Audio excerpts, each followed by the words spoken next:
All right, good evening, everyone. I'd like to call this meeting of the Sterling Heights City Council to order. If you would please stand with me for the Pledge of Allegiance and remain standing for the invocation.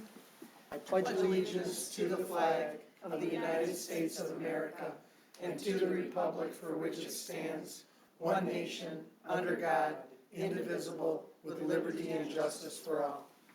Dear God, please bless our elected officials. Grant them courage and wisdom to do what is right for all citizens. Amen. Amen. Amen. Can we please have the roll call, Ms. Riska? Mayor Taylor? Here. Mrs. Sarowski? Here. Mrs. Koski? Present. Mr. Radke? Present. Mrs. Schmidt? Present. Hernandez? Here. Mrs. Yarko? Present. Thank you, Council. We need approval of the agenda. Mr. Mayor, Mrs. Koski. move to approve the agenda as Support. presented. Support. It's been moved and supported. Is there any discussion?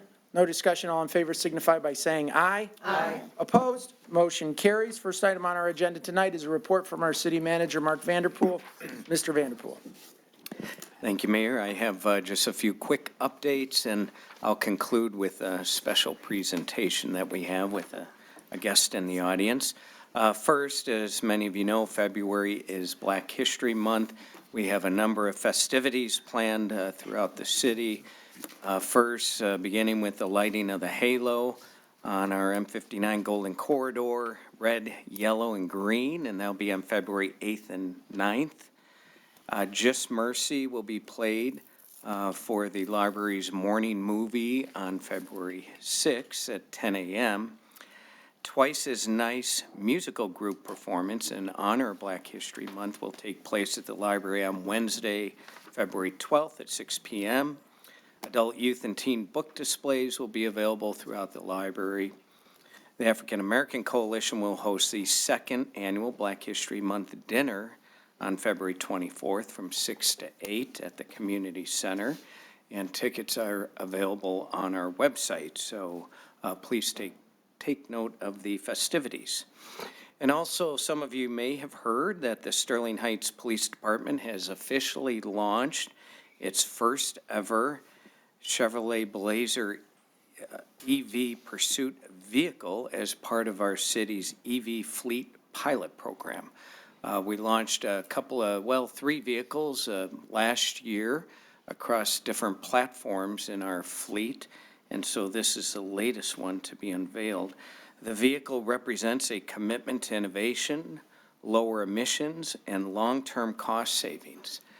Early data shows a 72% reduction in emissions compared to traditional police vehicles, and citywide feedback from those using the EVs throughout the organization has been overwhelmingly positive. Over the next year, the city will evaluate the fleet performance and determine the next phase of electrification across the city's 200-plus vehicle fleet. I don't imagine the entire fleet will convert to EV, but a substantial percentage could, and obviously it would prove to be advantageous for the reasons I mentioned. So we'll continue to report out on this important pilot program. And also, some of you near Lakeside may be interested to know that the bridge replacement is starting this week. This has been a program that we've been trying to get funded for many years now, and we're finally able to do it. It'll be a state-of-the-art pedestrian bridge. It will be aesthetically pleasing. We'll be able to get emergency apparatus over it when needed. That's certainly not the case now. And it will also include a number of other improvements to the park, including erosion control, shoreline stabilization, and long-term sustainability for the park. So the project will begin, as I mentioned, this week, and it will not be completed until midsummer at the earliest. It's a pretty extensive and involved project, so if anyone would like more information, feel free to contact us.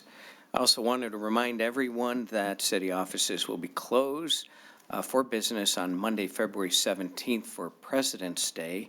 That will be an in-service day, however, for our employees, so they will be reporting to work for training and various other initiatives that they're not able to complete when the facilities are open. Again, that's Monday, February 17th. And now on to our special presentation. I wanted to mention that as the city finalizes our drone readiness assessment, we have been working on that for the past year. We're working with Airspace Link's Fly Safe program, which is located in Detroit, and they provide services to organizations all across the country. We are in the planning and exploration phase of the future of drones and the positive impact they may have on city operations, not to mention many, hundreds of businesses throughout the city. From commerce, transportation, and public safety, drones are playing an ever-increasing role of connecting goods and services in cities all over the world, especially in the United States.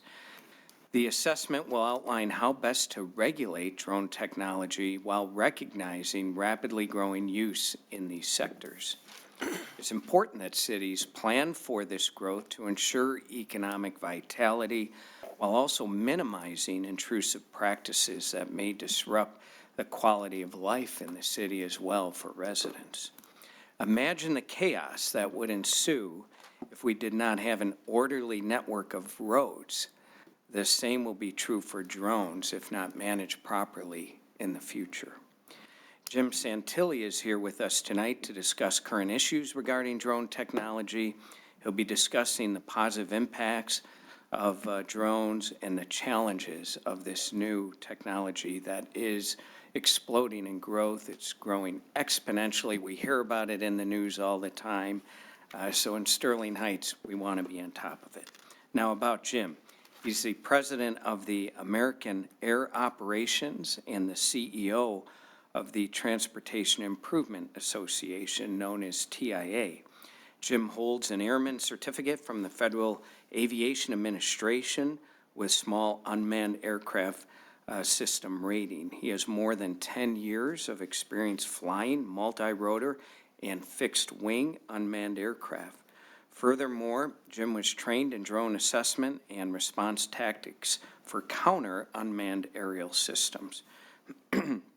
Since 2018, Jim has trained professionals from over 250 agencies at the federal level, state level, county, local, tribal, colleges and universities, and companies in 27 states throughout the country.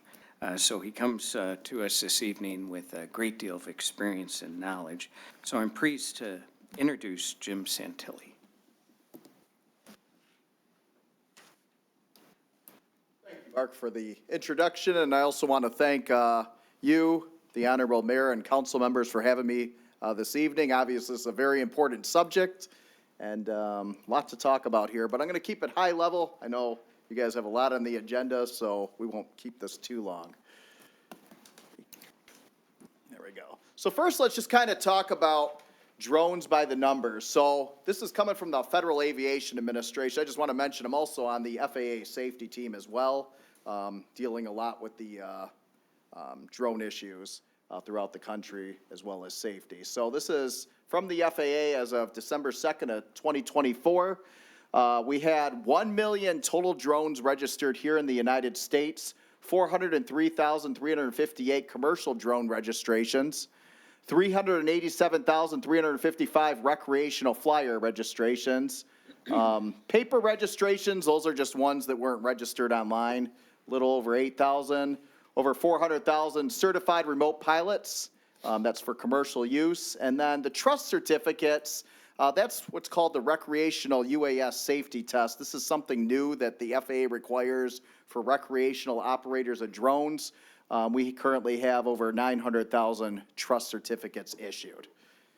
One thing I want to mention, just looking at predictions. So recreational registrations are expected to reach 1.82 million by 2027, and commercial registrations are expected to reach close to 1 million by 2027. So again, we're expected to see a significant increase in unmanned aircraft operations throughout the United States. And that's why it's so important to be proactive in this sector like the city of Sterling Heights is doing. Economic impact. So as we can see up here on the screen, and this comes from the National League of Cities, the size of the commercial drone market, which is the fastest growing segment, is expected to reach $16 billion by 2025 and $29 billion by 2030. So again, this is obviously something that's been up and coming for many years, and it's going to have a significant impact on our economy. This is the future. Now, kind of to back up a little bit, you know, when drones first came out, we all remember the remote aircraft, and then drones came along, DJI, a lot of people have heard of DJI. Once that came along, it really saturated the market. The federal airspace system was not prepared for that. So the FAA came out with federal aviation regulations to deal with unmanned aircraft. It's known as Part 107, which is a section of the federal aviation regulations dealing specifically with unmanned aircraft. So there's a lot of regulations out there, but a small unmanned aircraft system is defined as an aircraft weighing less than 55 pounds, including all payloads on board. All aircraft weighing greater than 0.55 pounds are required to be registered with the FAA. Much cheaper than your registration for your vehicle. It's only $5 and it lasts 3 years.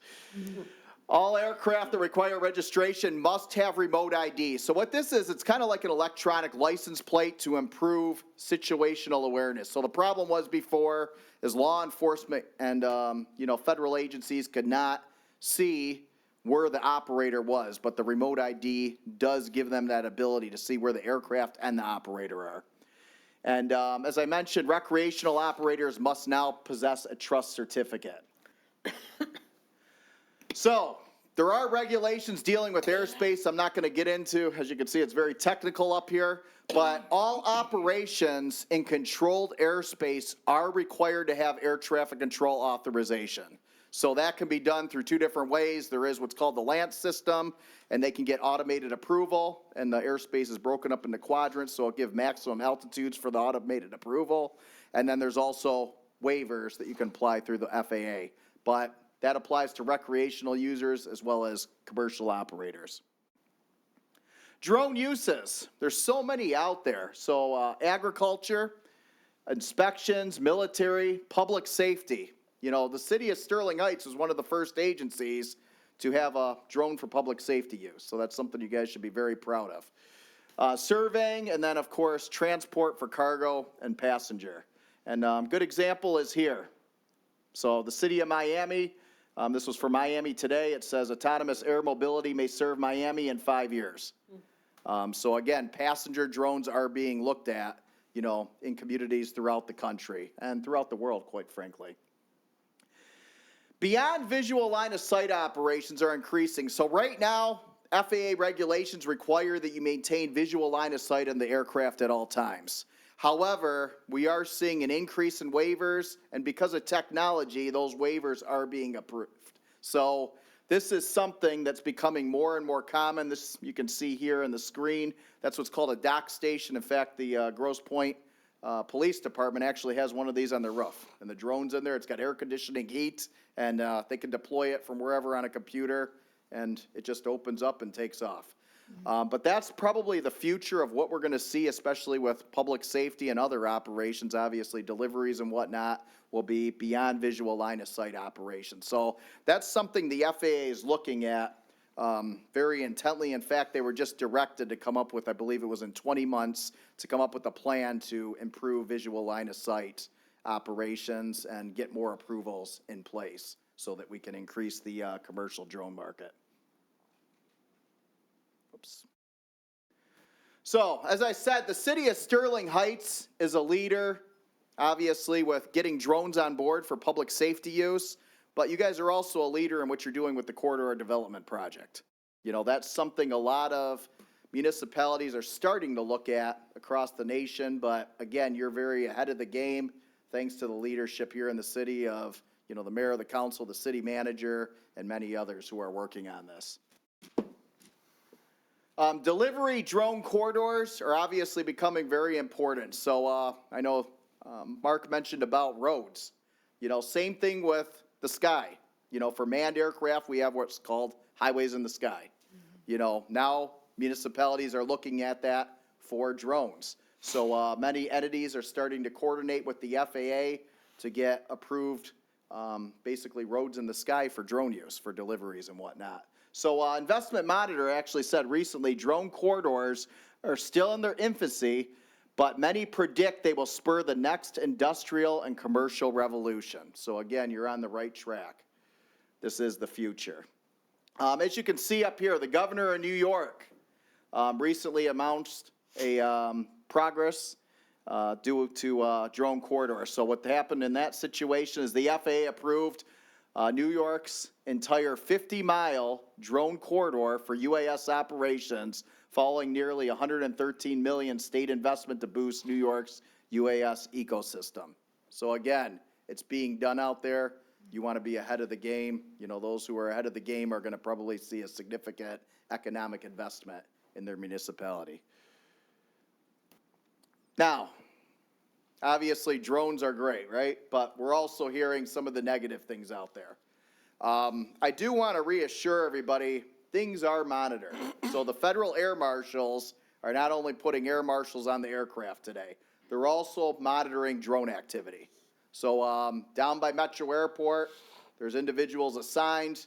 They're able to track drones. They have antennas throughout the region, and they can track drone flights. And they are making contact with people who are violating regulations or doing questionable things. So it is being monitored. The FAA is also monitoring it, as well as the FBI. Counter UAS, that's what the CUAS stands for. This is something many agencies are active with. So a couple weeks ago, I was in DC. I met with the deputy director of the FBI, and we had a discussion on this. So they're working on some initiatives going forward to become more involved. So I just want to assure everyone, you know, that's an area that is being focused on as well, for national security purposes. One thing we're working on at TIA, right now the federal government has the ability to do counter UAS. They have the tools. State, county, and local law enforcement doesn't have the tools. So we're working with the federal legislator to try to get that changed. Because again, what good is it if you got a situation, and let's just say Sterling Heights Police is out there, and they got to say, hold on, let me call the FBI up or the air marshals.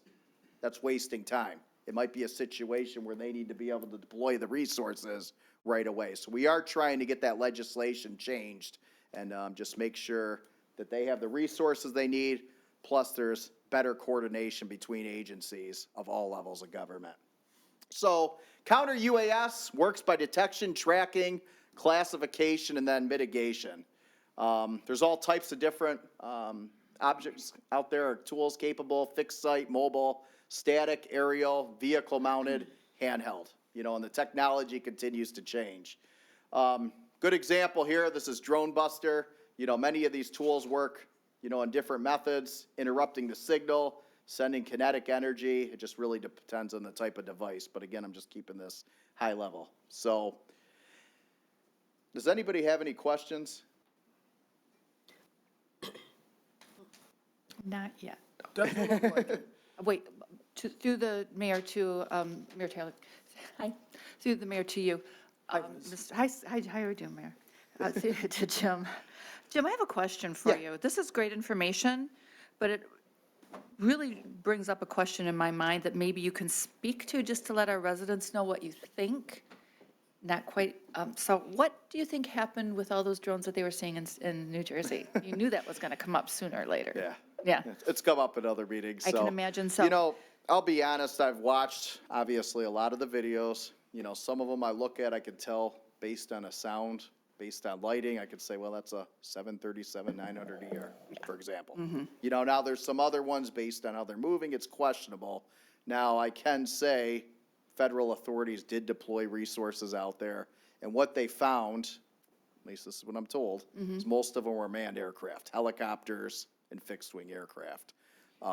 Now, yeah, there could have been some drones out there. The question would be, were they operating legally or illegally, you know? And good example, I was doing training down in Florida recently, and people took to social media right away. They see the bright light in the sky. So now we were flying legally. We were doing a law enforcement training. You know, so just what I know, to answer your question, most of it was manned aircraft.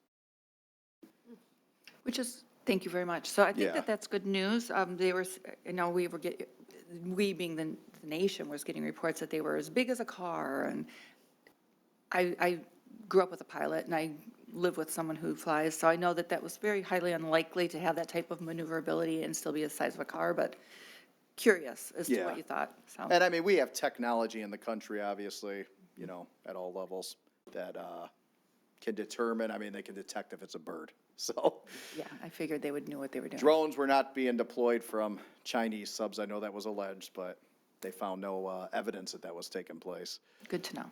Yeah. All right, well, thank you. That's all I have, Mayor. Thank you. Thank you. Mayor, I just wanted to thank Mr. Santilli, and again, remind council that the reason we're talking about this tonight is because tomorrow our administrators are reviewing the first draft of our drone assessment. The mayor and city council will then see that, and then we'll begin publicizing that to the community as well. In addition, with the forthcoming budget, we're still dotting the i's and crossing the t's on this, but we're trying to get a pilot program approved at a reasonable cost for our first beyond line of sight craft, if you will. It would be stationed at Station 1, Fire Station 1, right at 17 and Van Dyke, so centralized in the city.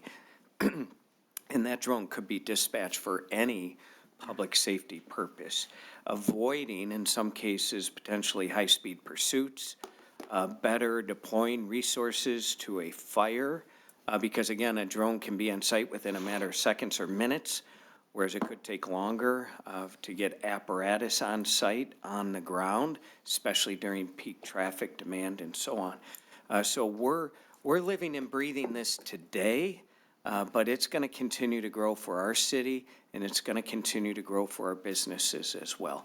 And Mayor, that concludes my report this evening. Thank you. All right, thank you very much, Mr. Vanderpool. Thank you very Thank much, you. Mr. Santilli. Good to I see was you just going to again. add, if anyone has any questions, I actually got to drive to Grand Rapids right now, but Mark's got my information, so feel free to ask him and I can reach out to you and follow up. So Got thank 2 you all. hours and 15 minutes. Call him on his cell phone. Yeah, it's true. At least it's not a snowstorm. Give him something to do. Thank you so much. Thank you, sir. All right, we will move on to the next item on our agenda, which is an ordinance adoption, and this is to consider adoption of ordinances amending zoning ordinance number 278 to create the North Van Dyke Avenue Corridor District consistent with the North Van Dyke Avenue Master Plan, case number PZ 24-0008, presentation from our city planner, Dr. Jake Parcell. Dr. Parcell. Thank you, Mayor Taylor, members of council. Really no large presentation from me on this evening. I just wanted to acknowledge that we did make the change, as discussed at the previous meeting, making standalone parking structures an accessory use is noted within the core section of the NVDA district. Otherwise, no changes were made to the ordinance as introduced. Okay, thank you very much, Dr. Parcell. Is there anyone in the audience who'd like to speak on this item? If not, council, we need a motion. Mayor Taylor, Mrs. Sarowski. for suggested action number 1, and we're going to do both, correct? Thank you. One Resolve- at a time, right? Right, yes, one at a time. Resolved to adopt the ordinance amending section 2.00B of zoning ordinance number 278 to delineate the parcels of real property comprising North Van Dyke Avenue Corridor District and its 4 sub-districts on the official zoning districts map. Support. It's been moved and supported. Any discussion? No, I think that it was very well explained, and I'm fully ready to vote yes on this now. Okay, Mr. Radke, anything? Just briefly, I had the flu at the last meeting, so I didn't have a chance to comment on this, but I think this is a very good plan. I had one question that was answered earlier, but I want to answer it for the people at home. So through the chair to Mr. Koszubski, there was a question that came up about our definition of fast food restaurants versus fast food service. So I was hoping you could further explain this, because I think it's just a problem of this ordinance coming first, and then we're going to fix the definitions in our zoning ordinance. I see Dr. Parcell's already nodding his head in agreement. So if you could just briefly explain that so people can understand what we're doing here. Mr. Koszubski. Thank you, Mayor. Councilman Radke, you're correct. The Van Dyke North Van Dyke Avenue will be allowed to have fast food restaurants, but not drive-up or drive-through service. So if you wanted to open a McDonald's with a sit-down restaurant, you could do so, so fast food is allowed, but you're not allowed to have the drive-through or the drive-up like a Sonic. Correct, yeah, that's how I understood it. I liken it to, there is a Shake Shack on 16 Mile in Troy that does not have a drive-through, but exists in their district, which doesn't allow drive-throughs. But they allow fast food as long as it does not have that. So as long as that's fine. The only potential I see for an issue is with food trucks, we require a set distance between food trucks and dining establishments. Right now, we don't have a lot of food trucks. I don't think it's a problem. But in the future, that might be something we might want to reapproach, just because I guess when I drive around now, not in our city, not only in our city, but in other cities, I'm seeing more and more food trucks. I think it's a more popular way to start your business now. I mean, I see them in plazas that I've never seen them before, and in some of these plazas, they're semi-permanent. So I think that while it's good to distance them out from other restaurants, I just wonder if maybe we're not shooting ourselves in the foot right now. But as it stands, I'm happy with this ordinance. I'm prepared to vote for it. If in the future we need to remedy this, I don't think it'll be that big of a problem. That's all I have, Mr. Mayor. All right, thank you, Mr. Radke. Anyone, Mrs. Koski? Thank you, Mr. Mayor. Through the chair to the doctor. Page 50, excuse me, page 52, it talks, that's figure 14C.05 D1, entrances. 14C point. It says the building entrance shall include a door and/or entry that provides visitors with direct access to the building and shall not open toward the street or public right-of-way. I'm a little bit confused. Please help me out. When you walk into a building, don't you open the door out or towards you? And when you're inside a building, don't you push the door out? Is that what that's saying? Dr. Parcell? Thank you, Mayor Taylor. If I may again get the figure number so I could pull up that one. It's page 52. If you're Figure four- using the Documents app, Yeah, I just You're not on the unfortunately have the Documents ordinance app. up. Oh, it's, I'm confused. 14C.05 D1, Okay. You have. E entrances. This right here. Because if we're going to publish this, I want to make sure it's correct, and I want to understand how, Understood. Thank you very much. not opening towards the street. Yep, so this was a very similar conversation that's within the Lakeside design standards as well. It's so that the doors open inwards, more or less, or you include a small bay so that you have 1 or 2 feet to step in, so that if I'm walking down the street or anyone is dining outside, the door doesn't open into the public right-of-way and accidentally strike somebody who's walking as a pedestrian. So this just ensures that the entrances are designed, that the features that allow access to the building open inward, so that there's not an issue where people are swinging doors into the public right-of-way or towards the street. What if there's a fire? What if there's something happening inside and everybody wants to exit immediately? My That understanding, means you have to pull the door in to get out, correct? yes, you'd open the door towards you. But my understanding is if there's an issue with any door that is not in compliance with the International Fire Code, that would be reviewed by our fire department during their building permit process to make sure we have adequate life safety measures in place. So what does that mean? There's certain things, breakaway doors and different means of egress that people have on different buildings that fall under a different building code that they review during the permitting process. But it's not something I would be concerned about from the zoning aspect that would inhibit any life safety in the structure. Okay, so that's correct, and that's the way it's going to be. You also talk about the width of the sidewalk, 8 feet. Now, if there's a patio or something out there, they would have 2 feet to do the table, the chairs, outdoor eating. I believe the minimum width is 5 feet, so you would have up to 3 feet if the minimum was established at 8. Otherwise, you would then, if you have a wider sidewalk, be able to have more patio space. So depending on the width of your sidewalk will determine how much you can have for patio. Yes. Okay. Is it planned to do any construction on the east side of Van Dyke, where the old amusement park used to be? Is there going to be any construction in there? Other than the site plan that has been reviewed by city council through the previous PUD, there's nothing that this ordinance is impacting in terms of proposing construction. It's just the zoning ordinance text for it.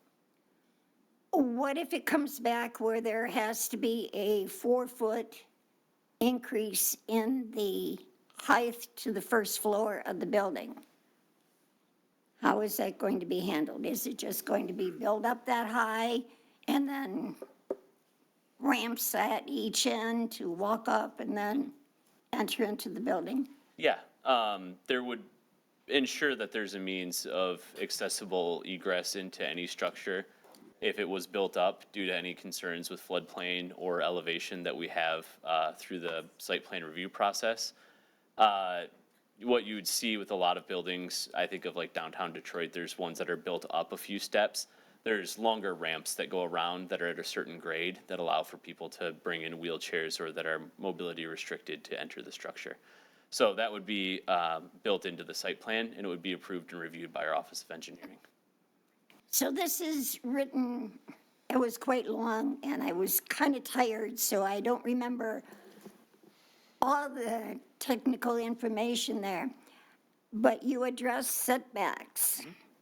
So in the event that they had to do a ramp across the front for entrance into the building, then you have provided for the proper footage for setback, which is not going to interfere with anything. I don't believe that would be a concern, and that would obviously be one of our first priorities to ensure accessibility. So all of that is written in here. You've got everything covered. Even if the accessibility is not covered in the ordinance, that's part of, through the ADA and through our Office of Engineering standards, that is inherently reviewed through all of our site plan process. So those even supersede what we have in our zoning ordinance. So we make sure that those are covered no matter what for every new development. So we just look at this as a guide. It's not written in stone, correct? This ordinance is written in stone, or will be, yes, but it allows for flexibility, I believe, within every new development to meet all of the requirements that it has to have through building code, fire code, ADA, accessibility. This is all reviewed for every new and existing project we have that has construction in the city. So it has to meet all of these criteria to be constructed, and this ordinance is just simply putting the new zoning in place to allow for that. One last question. What's the maximum height of any structure built in the North Van Dyke? The highest that you're gonna go, I believe in the district core, is 60 feet, and then, which is typically 5 stories, and it drops down to 4 stories in Parkside and Utica Triangle. The North Van Dyke Industrial is 60 feet because oftentimes the industrial buildings will have higher ceilings. Couldn't we just drop it down to 3 feet? No, 3 feet, that would be too, 3 feet, 3 feet is hard to do a little short. 3 stories, 30 feet? 30 feet, 3 stories. In the event that there is no construction on the old amusement park property, is there any way that we need to put a provision in this that the wetlands there would not be developed and would be used for an open park? Is that something that needs to be addressed in the ordinance, or is that something that council could just do at a later date? I don't believe that this ordinance would touch on that specific instance, no. That's just something that council could do at any point. Dedicate that as a preserve. Yes, I mean, Green if it's the will of space. the council, then yes. Parkland. But yes, this doesn't pertain to that particular issue or parcel. Okay, just because we talk about what can be constructed, it doesn't apply to certain parcels. It covers everything that's in the map amendment, but this in no way dictates what will be on a parcel-by-parcel basis. It will be at the will of any developer that brings an application forward that has the right to process it, that we will begin our site plan review under this new ordinance. Yeah, well, I just wondered because you've got this separated into different neighborhoods, and this type of construction on the east side, this type of construction on the west side of Van Dyke, and this is what we expect to go in, and this is what we're going to approve in this certain area. And I just wanted to make sure if council decides to take that property that we own and turn it into a park, we can do it without interfering with this whatsoever. As long as it's owned by the city, then if it's the will of the council, that's the directive we can take with the property, yes. Okay, thank you. That's all. All right, thank you, Mrs. Kosky. Anyone else? Mayor Taylor? Mrs. Schmidt. Just shortly, through the chair to Dr. Purcell, I just want to reconfirm that our existing businesses that will become non-conforming in this ordinance are not being pushed out of this area, that they can continue on their business into perpetuity, and that they can sell their business to another person within a year. Yes. I just want you to please confirm that. Yes, through the chair, you are correct. Mr. Petruzak, who's not here this evening, spoke on it much more eloquently than I could. But he, reemphasized that the phrase is legally non-conforming. You are existing there as a right as you were developed. This is not intended in any way to remove businesses or push them out. Okay, thank you. I have nothing further, Mayor. Okay, thank you, Mrs. Schmidt. Council? Mr. Mayor, Mr. Radke. I apologize. There's one thing that it reminded me while Mrs. Kosky was talking from last week. To the chair, Dr. Parcell, we added parking garages as an accessory structure in the district. I just wanted to confirm that if a parking structure was created that was not an accessory structure, say on the boulevard, does this ordinance allow us to make sure it's activated? Or would we have to write that into the ordinance? Because like the Dot in Ferndale is an activated parking structure with essentially maker spaces on the first floor. I know that oftentimes parking structures can become like the dead section of a district, like in Birmingham. It's an issue, the parking structure is a dead zone. How does this ordinance treat them if they're not an accessory structure? I guess, how does it activate them, is what my question would be to you.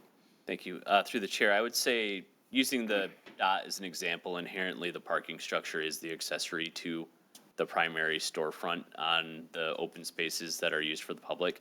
But this ordinance has a lot of facade requirements, and it obviously falls back on our site plan standards for what we would require to see from an aesthetic perspective. So we're including that there is high-quality construction and activation through what we have in our facade standards here. Also, the Corridor Improvement Authority itself has design guidelines that fit into there that the new construction would have to adhere by. So realistically, by moving it to an accessory use, it ensures some portion of activation. And then from the design perspective, to avoid just flat walls, cement that is unsightly, we have aesthetic standards that are in place through the ordinance and through the CIA so that we have plenty of safeguards to make sure that won't happen. That's heartening. And then I guess my final question was about height restrictions, especially in the industrial zone to the far south. I believe, and I read it several weeks ago when I had the flu, so forgive me, that the height restriction there is 2 stories? No. Am I right? Am I correct in saying that through the chair to Dr. Purcell? No. It's 60 feet. 60 feet, I'm sorry. So I guess my curiosity in this district is, there are height restrictions, but we would be willing to work with developers if they came up with some other kind of building. I mean, my fear is, I don't want to turn away anyone who wants to invest in this corridor. Yeah. So realistically, the height restrictions were dropped a relatively substantial amount from the 105 feet to less than half in some instances that you see here, for a lot of reasons. Mostly it's that scale and intensity would overshadow what we see there. And there was a lot of height transition language in the first draft of this that made it very difficult to work and nearly impossible to move any site plan through. So we took that out. We looked at the context of the district, and we believe that the further reduced height is much more well-suited for what we're seeing here with this development, up to 5 stories or up to 4 stories. But if the district develops and is developing at a rate where we see somebody have the economic model that would drive more height, they are welcome to either pursue a variance through the Zoning Board of Appeals, or at that point, it could spur a larger discussion with the city council to look at this district and amend it to say, the way we have our design and the way that we have this height is not really an issue. We would like to explore what it would be if we went up higher. So there's avenues, definitely. It wouldn't turn anybody away. It would just start a second conversation. Okay, I'm happy. Thank you, Mr. Mayor. All right, thank you, Mr. Radke. Council, anyone else? No further discussion. All in favor signify by saying aye. Aye. Opposed? Motion carries. Thank you, Dr. Parcell. And the second suggested action, Oh, yeah, Mrs. Radke. resolved to adopt as amended the ordinance amending zoning number 278 to add Article 14C, creating development and design standards for the North Van Dyke Avenue Corridor District and its 4 sub-districts. Support. It's been moved and supported. Any discussion, council? Just Mayor Taylor, really briefly through the chair to Dr. Parcells. So this is what you were alluding to earlier about the design standards, and so there's not been any changes to that since our previous viewing. Okay, very Nope, good. Just I have- the moving of the parking garages to the accessory structures. Yeah. Perfect. That's all I needed to confirm. Thank you. That's all I have, Mayor. Council, anyone else? With no further discussion, all in favor signify by saying aye. Aye. Opposed? Motion carries. Thank you very All right, much. thank you, Dr. Parcell. Next item on our agenda is the consent agenda. Is there anyone who'd like to speak on any item on tonight's consent agenda? Mr. Nelson.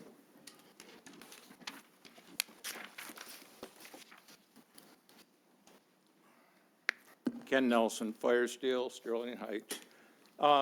Just a quick one. 7F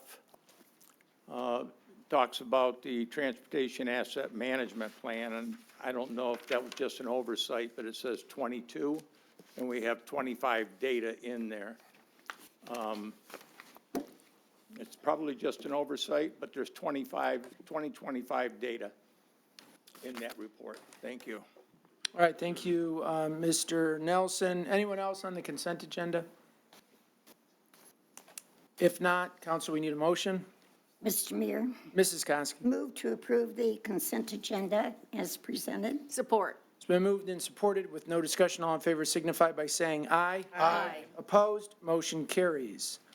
Next item on our agenda tonight is to consider approval of an amended conditional rezoning agreement between the City of Sterling Heights and J&M Plaza LLC for property situated near the southwest corner of Metropolitan Parkway and Ryan Road in Section 12, case number PZ 24-0002. The presentation from our Assistant City Planner, Sean Keenan. Mr. Keenan. Thank you, Mayor Taylor, members of the City Council. This is a request from MJ Plaza LLC to amend the existing conditional rezoning agreement to permit a coffee shop or delicatessen use that sells cold sandwiches, pre-prepared baked goods, and beverages such as coffee, smoothies, iced tea, and similar non-alcoholic beverages within the existing commercial plaza at 36833 Ryan Road, which is generally located, again, on the west side of Ryan Road, just south of Metropolitan Parkway. The amendment is necessary to fulfill the applicant's desire to open a coffee shop and/or delicatessen because the current agreement prohibits such restaurant uses, fruit markets, meat markets, and other uses that sell pre-prepared foods and beverages. This is the aerial view of the site, again, the location, as well as a picture of the building looking west from Ryan Road. This is the site that's surrounded by the zoning districts. There's a shopping plaza to the north, which is Zone C1 Local Commercial Business District. To the west and to the south are single-family homes, and those are zoned R61 Family Residential. To the east across Ryan Road, there's a dentist office that's zoned O1 office, and also on the east across Ryan Road, there's another shopping plaza that's zoned C1, local convenience business district. As a note, the master land use plan designates the property as local commercial, which is the same designation to the parcel to the north with the shopping plaza. In 2017, the applicant received approval to develop the property with a 6,212 square foot shopping plaza, which was conditionally rezoned. That included a condition, again, that restricts food-related uses on the site. The condition was proposed by the applicant at the time. This condition was, again, proposed by the applicant to help address residents' concerns related to rodents and other pests in the area and potential odors from food waste. The Office of Planning notes that the site has not had any enforcement-related rodent issues since the building was construction, which again might be attributed to the prohibition of food uses at the location. The building is currently occupied, I believe, by 4 businesses. I believe there's 1 vacant unit. That's the southernmost unit within the building. The applicant's letter of intent indicates that all food services on the premises will be pre-prepared, and any beverages pre-prepared or served on the site will be conducted in a manner that ensures no negative impact on the surrounding community, including the prevention of nuisances or odors. Notably, the applicant has represented that it will not permit any other restaurant uses besides the proposed coffee shop and or delicatessen, such as retail bakeries, candy and nuts and confection stores, or the sale of and storage of fresh meats or fish, similar to grocery stores. The applicant's proposed hours of operation are from 7 a.m. to 10 p.m. 7 days a week. And below, on the bottom of the slide, is a concept plan that shows a coffee shop that can sit approximately 16 customers within the building, within that unit. This is a sample menu of a coffee shop. Again, it has an assortment of specialty coffees, desserts, frappuccinos, cold drinks, and other hot drinks. The site currently has 1 dumpster located in the rear on the north side of the property, again in the rear. It's approximately 38 to 40 feet from the rear property line, and it's located approximately 113 feet from the residence patio to the west. This is a picture of the current dumpster enclosure. At one time, there was some code enforcement issues.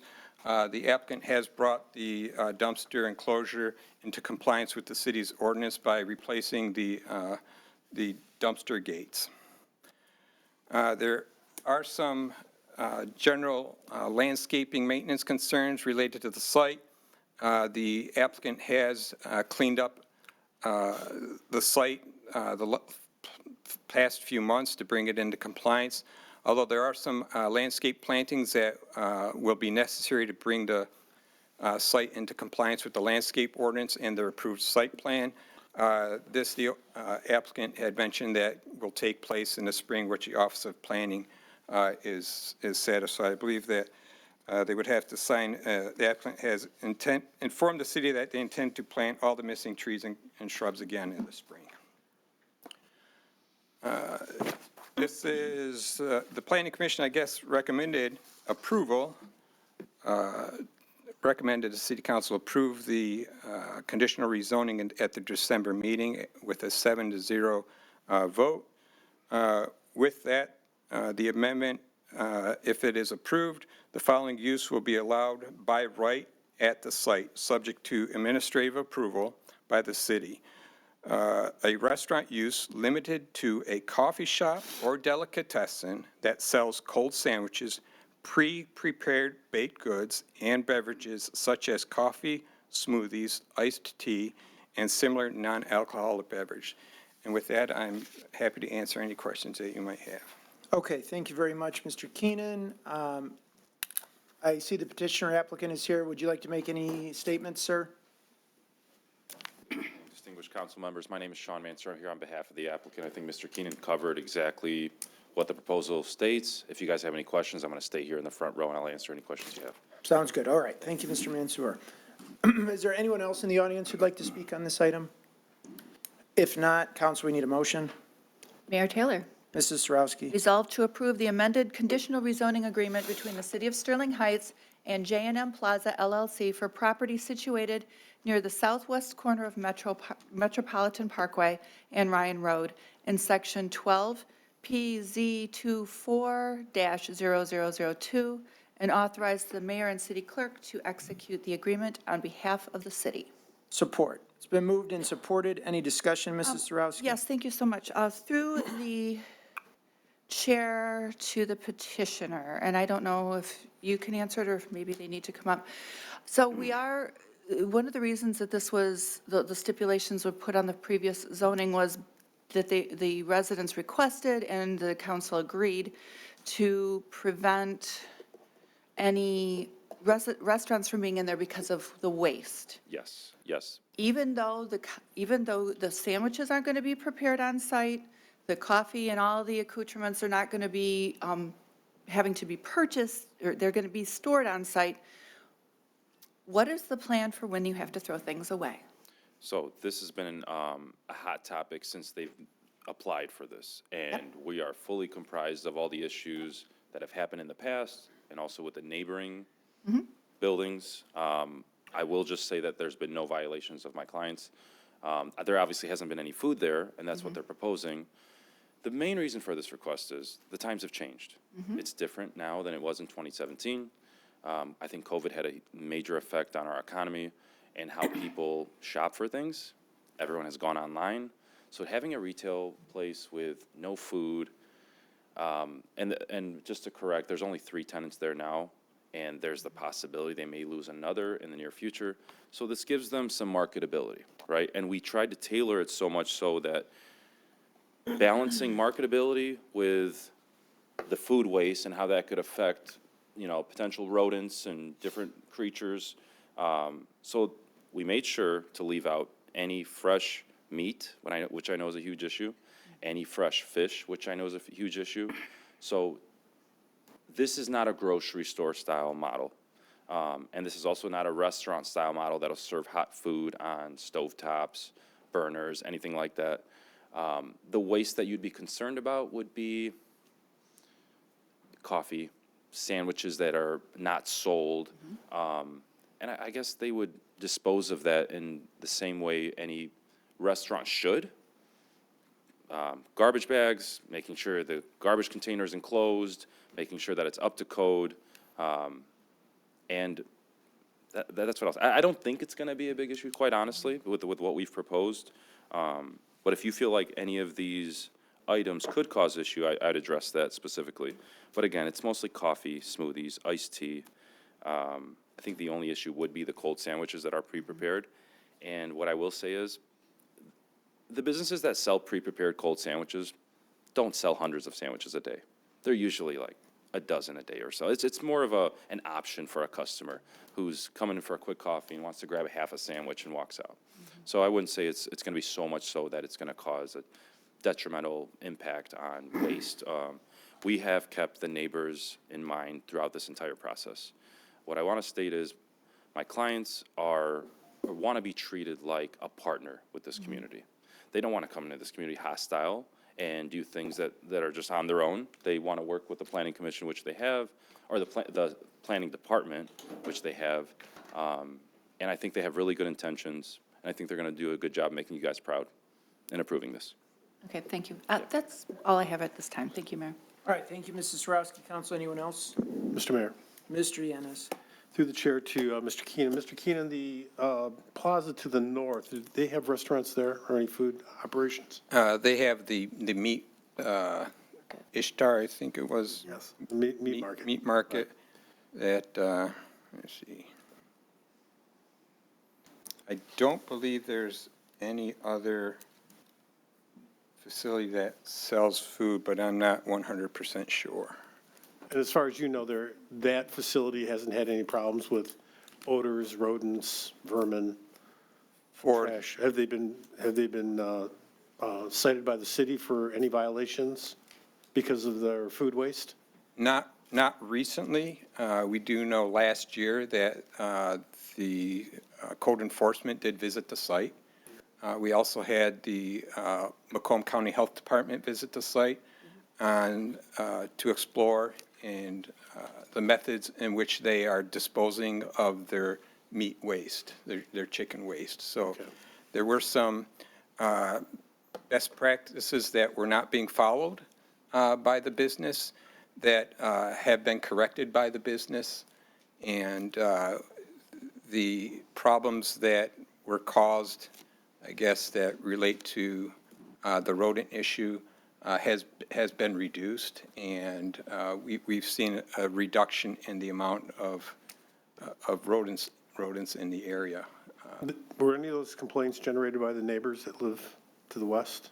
Yes, that's where Okay. most of the complaints come from. And I would like to also add too, is that that business has also stepped up and started implementing control measures as well. Okay, very good. I'll say this. I have a real concern here, simply by the fact that these owners have been flagged by our city on some violations, which they haven't taken care of yet, but now they want something and they're promising to take care of it after the fact. And I'm not really sure why we would go ahead and approve this until after they've taken care of the issues that the city says they need to take care of. And because they haven't taken care of these issues up to this point, I'm a little concerned about how, once they get approval for this, they are going to act in regards to disposal of their waste, amongst other things. So, I'm not sure how I'm going to vote on this yet. I have some real concerns that these owners haven't necessarily acted in good faith. And go ahead, Mr. Mansour, feel free. Yanes. I'm not aware of any major violations more recently, unless Mr. Keenan can speak on that. I don't think my clients have had any violations as of recent. And the things that they do need to cure, we signed an agreement with the city of Sterling Heights that indicated that my clients would cure any issues, any violations that do exist. The ones they haven't cured, Councilman Yanes, are ones they can't until the springtime takes effect because of planting reasons. The ground's just too cold, so they can't plant the shrubbery and the things they need to plant. But other than that, I think everything else has been cleared and taken care of. Well, it says here that those concerns were promised to address on June 28th. So they had an entire planting season to address those, and they didn't. And now Again, they're promising to do it again in the spring, and I don't see a purchase agreement, a contract with a landscape contractor, a receipt for any purchasing of any trees or shrubs. I don't see, so we're gonna take your word for it, that they're gonna take care of this after we give them the approval to go ahead and do what they wanna do. I'll go beyond that, Councilman Yanes. You don't have to take their word for it. They signed an agreement, and if they're in violation of that agreement, they can be fined up to, you know what. And this use can potentially be stopped eventually if they don't cure that. I think they signed that agreement in good faith. They want to cure, and in fact, they want to upkeep their own property. They want it to look pretty and nice for the community and aesthetically pleasing. I don't think they're just doing this to gain this amendment to this conditional rezoning agreement. It's also because they want it themselves. I believe you when you say that they were informed in June. I don't know the facts behind that. I'd have to talk to them and talk to Mr. Keenan, but what I will say is they've made good faith efforts since I got involved in this to cure all issues, sign the agreement that they'll fix the landscaping and the shrubbery. Early spring is right around the corner. And I just hate that you guys kicked this down the road. I think that they deserve this. They've been partners in this community since 2017. They've had no major violations. They come here in good faith. And I think what's being proposed is fair. and reasonable. They're not proposing, again, hot food. 20 feet north of them is a grocery store with fresh meat, fresh fish. They're not going to have any of that.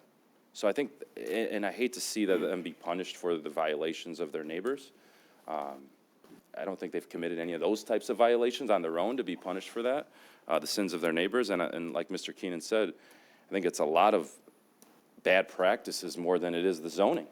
It's the owners of the building and the businesses who are not participating in good practices as it relates to waste and things of that nature. So, again, I'd ask you to give my clients an opportunity to prove themselves. They have come here in good faith. They've signed an agreement with the municipality.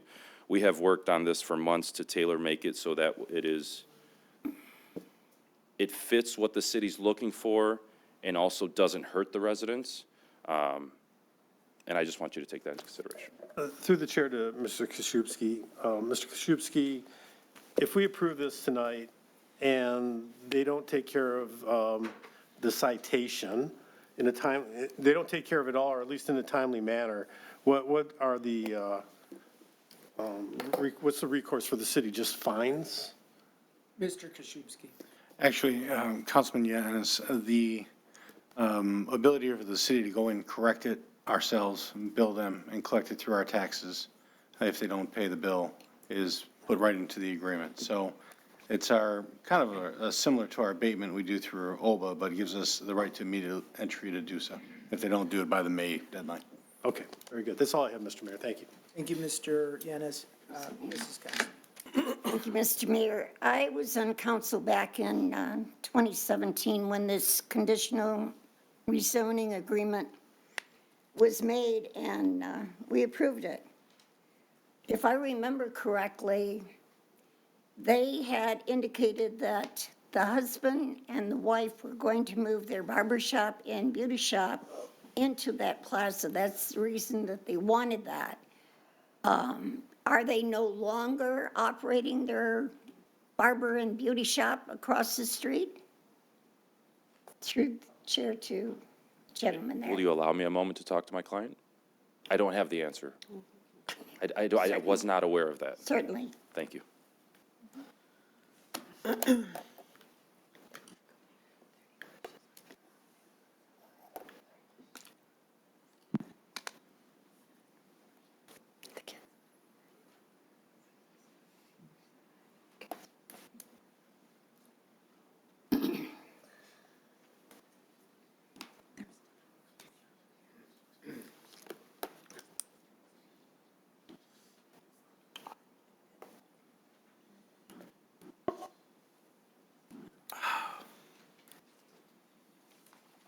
Councilwoman Koski, my understanding is they have 1 year remaining on that lease, and after that lease is up, their intention is to move into that plaza.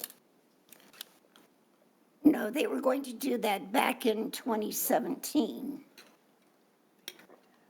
And they had, That's 8 years ago? We have an answer. We have an answer. They have a lease at another location. They did not move the barber shop into that one. So their intent is to move it into the plaza?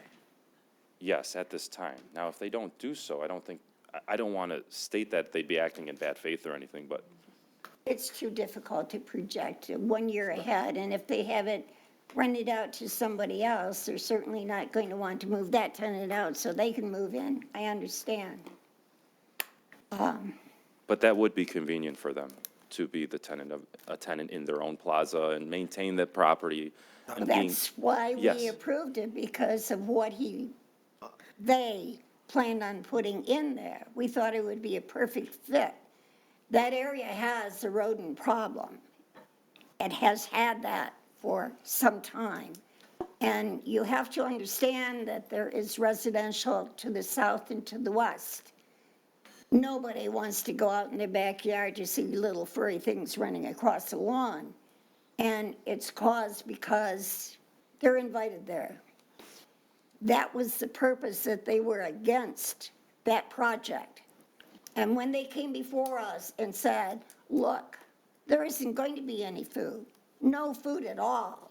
We're going to have a barber shop, a beauty shop, and a little boutique, and something else, like an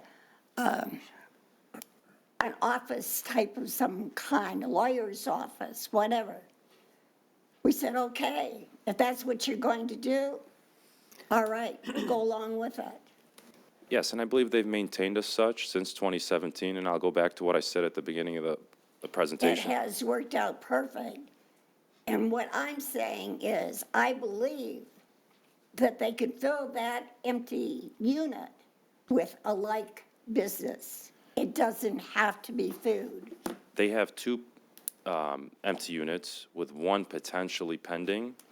And what I will say, it's been harder and harder year after year, month after month, to garner tenants who don't have a food use, are not a coffee shop, and just have a simple, real retail space that they're looking to use. It's just been harder and harder and more difficult to find these tenants. So this is really, it really comes down to marketability for this space, for this plaza, the ability for them to rent this space. I know the municipality doesn't want empty units. I think that's not aesthetically pleasing to the community as well. So I think this is like a balance, really. It's a balance of getting the units filled while not proposing such a use that would cause the rodent infestation that existed, to no fault of my clients again. And I think they just deserve an opportunity to prove themselves that they're very clean people. They're gonna maintain a clean property. Again, I think a lot of this has to do with the grocery store just north of them, who, from what I hear and the rumors on the street, they were just walking out the back door with packets of meat and blood is dripping on the ground. I mean, that's terrible. That's probably why the people said no more. Right, right. But again, that is just terrible practice. That's not necessarily the use or the zoning of the building. That's not the fault of the zoning. I think it's more the fault of the business owners who didn't practice good hygiene and good habits as it relates to being an owner of that type of business. And again, with this type of use, you're not going to have an issue with coffee, smoothies. You're not going to have an issue with the tea. I guess the biggest issue that may arise is the prepackaged cold sandwiches. But again, if those are disposed of properly, I don't see a major issue with those. And we'd also work with the municipality in changing the layout of the garbage enclosure. So if that needs to be modified in any way, I think my clients would be open to that. If the garbage enclosure can be remodified to be more enclosed, like a brick enclosure or anything like that, I think they'd be open to that as well. And I don't know if any other ideas about a potential fence behind the back. Is there a fence there? Well, It's a wall. it's a wall. Is that a brick wall? Okay. I guess to hammer this point home, they're amenable to whatever the city would like in order to keep that a clean environment for the residents. They want the residents to be happy with them being there. They don't want this to turn into bad neighbor blood or anything like that. Have they tried marketing the property? Oh, they've been marketing the property for years. I'm talking about the tenants. How long has it been vacant? The unit? I'd have to ask about the two I units there. thought when you first applied for this, all the units were filled. And it's just been recently that the one unit moved out, and that's why they want a new tenant in there.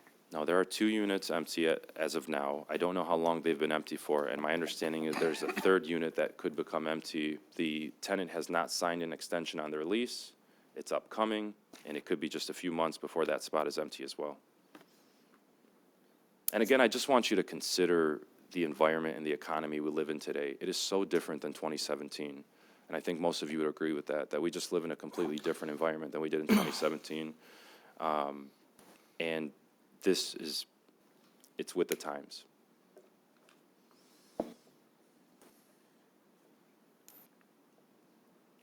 You're not instilling a lot of confidence in me. I'm sorry.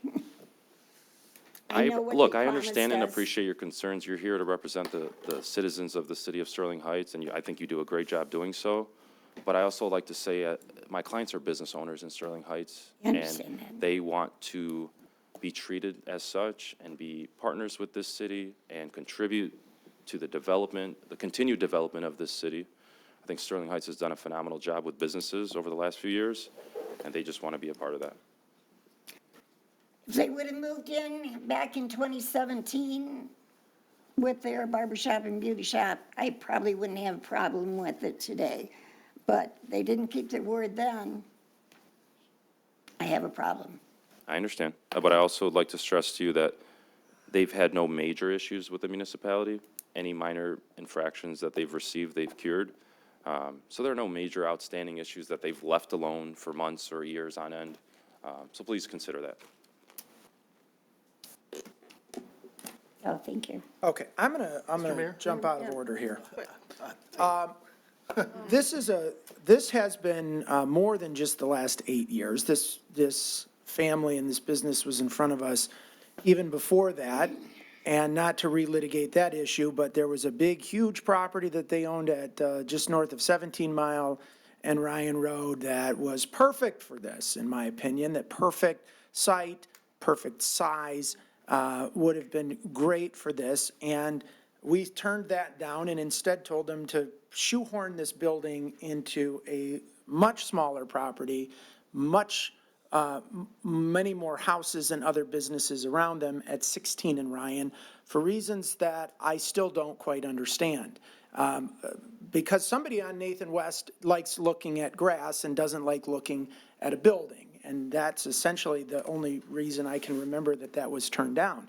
However, certainly businesses change. Certainly times change.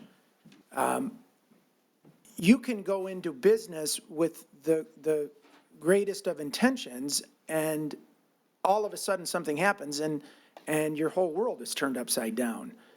There's countless examples of businesses that began by selling one product and then they ended up making billions of dollars selling something completely different. This is a natural occurrence. And these property owners, number one, in my opinion, have demonstrated a commitment to wanting to be in Sterling Heights, continually being told by the city council, no, no, no, and then continually working to find a way to make it work. In my opinion, that's the type of business owner you want in the city of Sterling Heights. They continually get told no, and they work with the city planning department, they work with the city council to find a way to make it work. That's, to me, what they're doing here. They've had some issues with code enforcement. So have literally thousands of other people in Sterling Heights. Our OBA cases, we have 2 OBA boards. We address these issues aggressively and we get results. And certainly I would have wished that they would have resolved it back in the summer of 2024, but they didn't. They've signed an agreement saying that they will.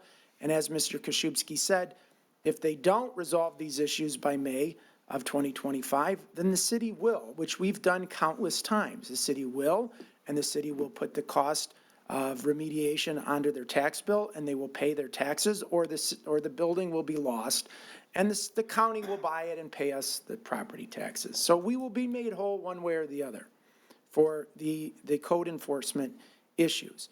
With regard to the food that would be served there, I think that this proposal is as minimally intrusive as possible.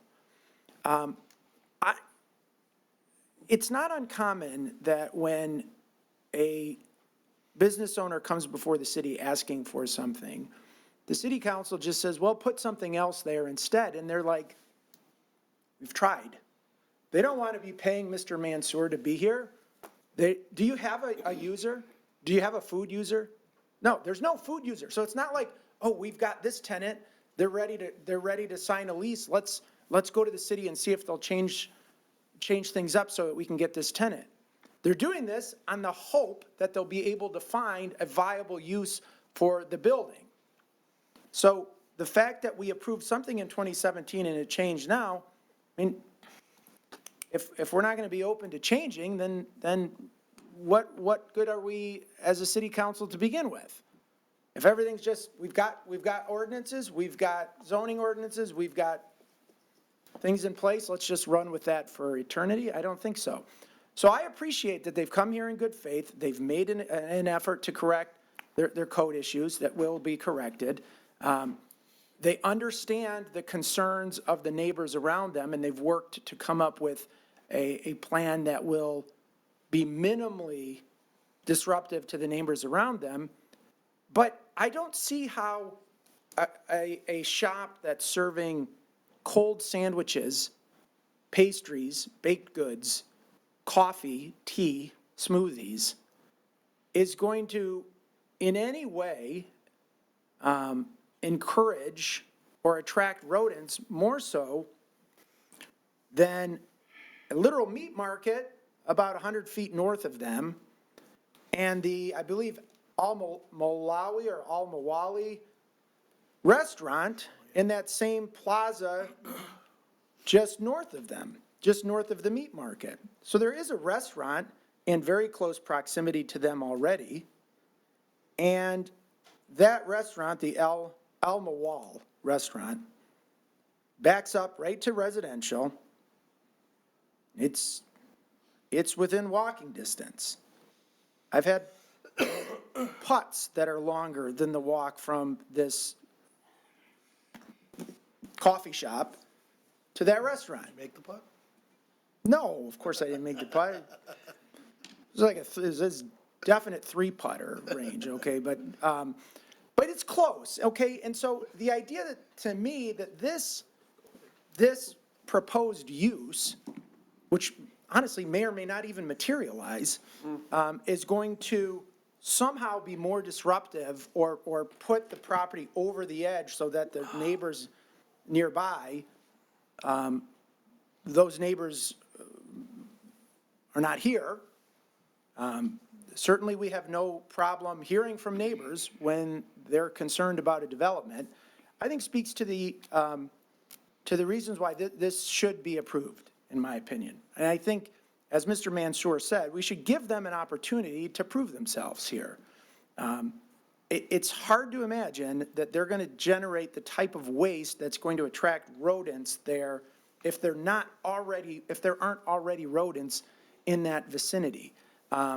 So I don't understand why we'd single out this plaza right here and say, yeah, even though we may not have given it to you back in 2017 if you would have proposed a food use, to me, that's really neither here nor there. I'm looking at it right now and saying the proposal in front of me right now, irrespective of what we did in 2017, irrespective of what you agreed to in 2017, is it a viable plan? Does it make sense? Does it strike the proper balance between protecting against attracting rodents and ensuring that a business owner, a taxpayer in the city of Sterling Heights who lives in the United States of America has the ability to use their property to its highest and best use, or something close enough to that so that they can afford to stay in business and continue to provide goods and services. One of the things that we don't really, I don't think we pay enough attention to and we don't emphasize enough is every time a business owner comes to the city of Sterling Heights, invests in the city of Sterling Heights, provides a good or a service in the city of Sterling Heights, if that use is no good, it's going to go out of business. If the use doesn't go out of business, that means it has customers that want the product, customers that benefit from the product, that's lives are made better. Every product that you buy, every service that you pay for, if you voluntarily give your money for it, that means you're benefiting more than the money you have in your pocket. So to me, this is really a no-brainer. I think we've got a great safeguard to make sure that the code enforcement issues get addressed. I think they've met us halfway by saying, you know, we thought we could make a go of it without food, but we really can't.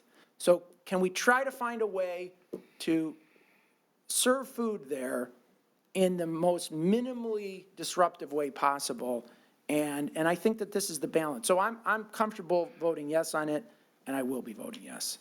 Okay, who'd like to go next? Mrs. Zarko. Thank you, Mayor Taylor, for interrupting us. Yeah, I get a turn, don't I? Yeah, at the end. At the end. At the end, yeah, you get a turn. Where's that written? Yeah, okay, first of all, through the chair to Mr. Mansour. Okay, explain this to me again. the products that are coming in to the food products, as far as the sandwiches, they will be assembled, sealed, and brought into this establishment, or they will be assembled on site in the establishment? I don't believe they're being proposed to be assembled on site. These are sandwiches that are They're being, going to be pre-made somewhere else and brought in they're going to buy them from somewhere and they're going to resell them. Correct. Okay, that's the first thing. Okay, I noticed that the dumpster that's there is for all of the units that are in that strip mall, correct? Because I there's will only one take your word for it. Is dumpster that and there's. correct, Mr. Keenan? Through the Yes. Is that correct? Through the Yes. chair to Mr. Keenan, okay. And right now, there's probably a pickup every week? Does anybody know that? I see where you're going with this, and what I will say is, I don't think it's an issue for the applicant to add more pickups during the week. That's exactly right, because. Absolutely. Even though we don't see food waste, if somebody's going to be consuming that on site, you're still going to have paper, you're still going to have cups, you're still going to have, if it may be a silverware or something like that, for the pastries, you're still going to have something to dispose of. And if it becomes a problem when we do get complaints, I hope there's a chance that we have multiple pickups for the dumpster if it becomes filled. I mean, and instead of waiting and, stacking it up till all week long, that if two pickups are needed, that it's something that they might consider in the future. Okay, so that, yes, and then there's I don't nothing think wrong the with- applicant, I don't mean to interrupt you, but I don't That's think the okay. applicant will object to that at all. Knowing them, and I've known them for a while, they're very clean people, and I imagine that that extra pickup, the cost of that extra pickup is nominal Okay. compared to the benefit they'll receive. All right, so through the chair to Mr. Keenan, though, when we go and amend this conditional rezoning, does that take care of the entire plaza or just one unit in this plaza? That's for the entire development. So they could be, in the future, they'd have more than one place that had food.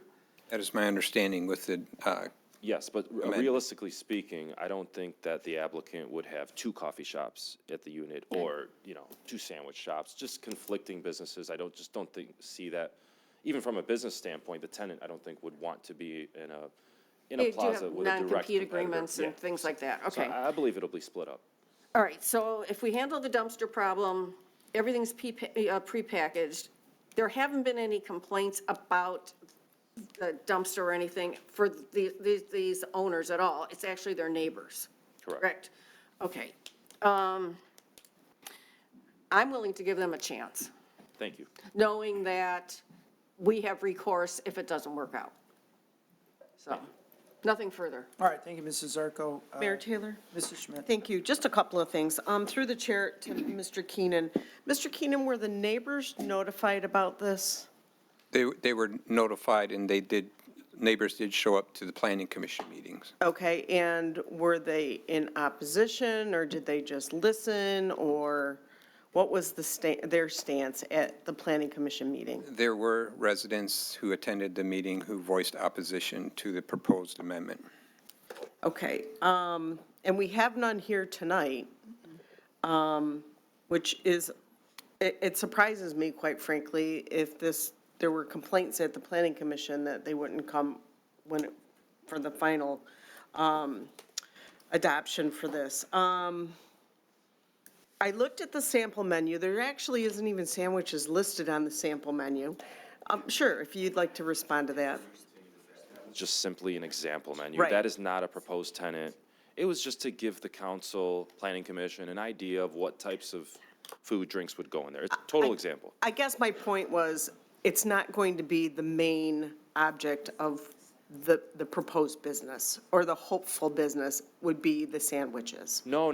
In fact, That's where I was going with no. that. This is so that when they market this plaza, they can market it as such, and the tenant will decide. And for all we know, there will be no sandwiches in the entire plaza. If if all the units get filled with a coffee shop, a smoothie place, and something else, a lawyer, Heaven forbid. better call Saul. But yeah, we would just be surmising if we knew that. Okay, I guess I'm really not concerned about this. I think it sounds like a pretty clean concept. I think a Starbucks would be more intrusive, and probably a lot more busy, than just a mom and pop coffee and tea place, smoothie place with prepared sandwiches that are brought in. Through the chair to Mr. Keenan. Mr. Keenan, if this is approved tonight, it sticks with it. I mean, they would have to come back if someone wanted to bring a stovetop in or a cooktop or even a microwave, something more than what they're proposing. Is that correct? Yes, if they wanted to, as you explained, start serving cooked food, they would have to amend the consent judgment, and I'll stand corrected if Mr. Koszubski, if that is incorrect. Mr. Koszubski.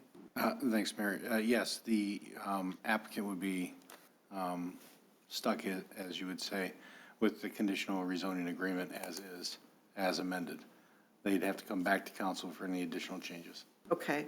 And the fact that the current business owners that have been there have not had any rodent violations, it's mostly landscaping violations in the dumpster, correct? Correct. It's landscaping. At one time, there was some litter there. The dumpster enclosure, the applicant took care of that right away. As you saw from the pictures, the doors were on. So again, the one remaining item is related to the plantings, bringing it up to landscape standards for the approved site plan. Prior to that, in the spring, the applicant did do some improvements to the landscape by getting rid of a lot of the weeds and other unsightly vegetation on the site. Okay. And just so the petitioners are aware that expectation is that landscaping is continued on to be maintained and upkept, and hopefully we no longer have any more issues there. And they voluntarily have the same intentions. They Awesome. want to keep it aesthetically pleasing for town. I think I'm willing to give them a shot. I think in today's economy, the uncertainty of everything, to give them another opportunity. This is not really a huge adjustment in my eyes. This is pretty simple. So I'm comfortable with this, Mayor. All right, Nothing thank you, further. Mrs. Schmidt. Mr. Radke. Thank you, Mr. Mayor. Just very briefly, we listened to a lot up here about this plaza. I think it's tremendously unfair to hold them responsible for violations on a neighboring business that's owned by someone different. I think that that's kind of unfair, that a neighboring business can do something illegal and somehow a business that has had no violations in that regard would be held responsible for them. Very briefly, I don't have a problem with this use. I think it'll be very self-contained. This is the first time I've ever seen this proposal because it came before I was ever elected. But all that history puts aside, unless they put into their plan that they had, and literally put it as an agreement that could be enforceable in a court of law, I think it's ludicrous to hold them to some representations that were made back in 2016 or 2017. I think everyone would like to own their own business, and I own my own business, and then have a headquarters for your own business. You save money that way. You don't pay rent. But I think that market and life can get in the way of that. So I don't fault business owners for them renting out their business. It's what I think any business owner would do. Is what my grandfather did. Is what my father did. So it makes total sense to me. And we're talking about some violations, and there are some landscaping violations, but looking at them, I think that they are relatively minor, and they will be corrected. If they're not corrected, we will go in and correct them, and we will charge the property owner. That's the way it should be. That's fair. So I have no real problems with that. I have one question, I guess, through the chair to Mr. Keenan. In reading the packet and the proposal, they have an outdoor space that was added as part of our zoning code as a bonus area. Am I correct in saying that? Correct, up near the sidewalk. And in that bonus area, do they have benches or chairs or tables or anywhere to sit or anything to do? Or is it just an open bonus area, I guess? In recent months, I have not seen any chairs or in that area. I don't know if the applicant knows of anything prior to that. We'll get there. I guess my question to you is, since the city asked for this area, how would the city like it to be programmed? Because to me, at least a bench would be appropriate in this area, if not a table and some chairs people could sit down, and maybe some flowers or something. Because it seems to me to be, it's absurd that I'm for bonus areas. Have them create a bonus area, let it to be a big empty space that does nothing. I don't think that's the intent. I would agree with you. I believe the intent, since it was located near the sidewalk and not next to the building, it was probably designed more or less as a seating area for people to sit. Yeah. Rather than sit there and eat. Right. So I guess benches or so, and Well, and I'm asking through the chair to the planning department, what would you like to see there? Because I'm going to ask him next. So what would you like to see in this area? Because I bet you he's going to agree to it when I talk with him. well, again, I think the area was designed for benches in a seating area, so I think a seating area would be appropriate for the site. Okay. For that area. I appreciate that. Through the chair to Mr. Mansour. Hello, Mr. Mansour. I see the bonus area. Is it currently programmed in any way, shape, or form right now? It is not, but your intuition is correct. The applicants would like to see it at some point be a seating area Sure. for customers. So the way I view this is because it's a bonus area, I would like to see, at the very minimum, a bench placed there. Great. And I'm hopeful that maybe through the chair of the city attorney, could we add this to this contract that we have for May? A bench, a wrought iron bench of some sort to be placed in this seating area if they are amenable to it? Through the chair? Mr. Koszybski. Generally not as part of that agreement, no. But could we hold them to it in some way if they are amenable? I mean, they're making a representation to council today, that's what they're intending to do, but as of right now, it's not in the conditional rezoning agreement to hold them to it, but Could we add it to the conditional rezoning agreement? Or we can't, we'd have because to they have to amend it. offer it, they have to offer it we'd to have us. to offer it and we'd have to amend it. Okay. I have Would you be willing- I have no problem doing more paperwork. Would you be willing to offer that to us? Yes, yes. In fact, I think we're aligned in those interests. I've spoken with my clients, and that would be great. They'd love to see that. 1 second. Sure. Without objection to the city council, could we accept the offering of this bench for the area? The chair? Well, Mayor Taylor? hold on. Can we do this tonight, right now, and amend the motion and then adopt this tonight? Or would it have to go back out for, Well, you could, Mayor, you could amend the motion right now to say that you would amend the motion to approve with an amendment to add a requirement that the bonus space contain a bench or sitting area. Programming, yeah. And that would do it, and then we would amend the agreement. And I can work with Mr. Petrusak in getting that signed and executed, the amendment. But that would be the amendment you'd have to make, and then you'd vote on your main motion after that. okay, Mr. Radke, you have the floor. I move to amend the agreement to add a bench and possible, sorry, Amend the motion amend the motion to approve to approve the conditional rezoning with the amendment. with the amendment of a seating area to be added to the bonus area. That's the motion. Okay, I'll support, since the applicant is in favor of it anyways. Okay, now we have two motions, or we have one motion? Amended motion. That's what we're gonna make. Okay, discussion on the amendment. Mr. Radke, anything? I mean, I just think we should add it to the agreement to make it enforceable, and I think it would be an addition to add seating to that area. Okay, council, anyone else on the amendment? Mayor Taylor? Mrs. Schmidt? Personally, I don't think it's necessary. I mean, the petitioner has, given us their intent.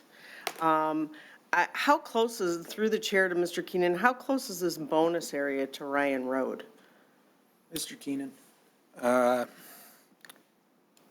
would say possibly 40 feet from the curb, Okay. 30 to 40 How far from the sidewalk? from the sidewalk.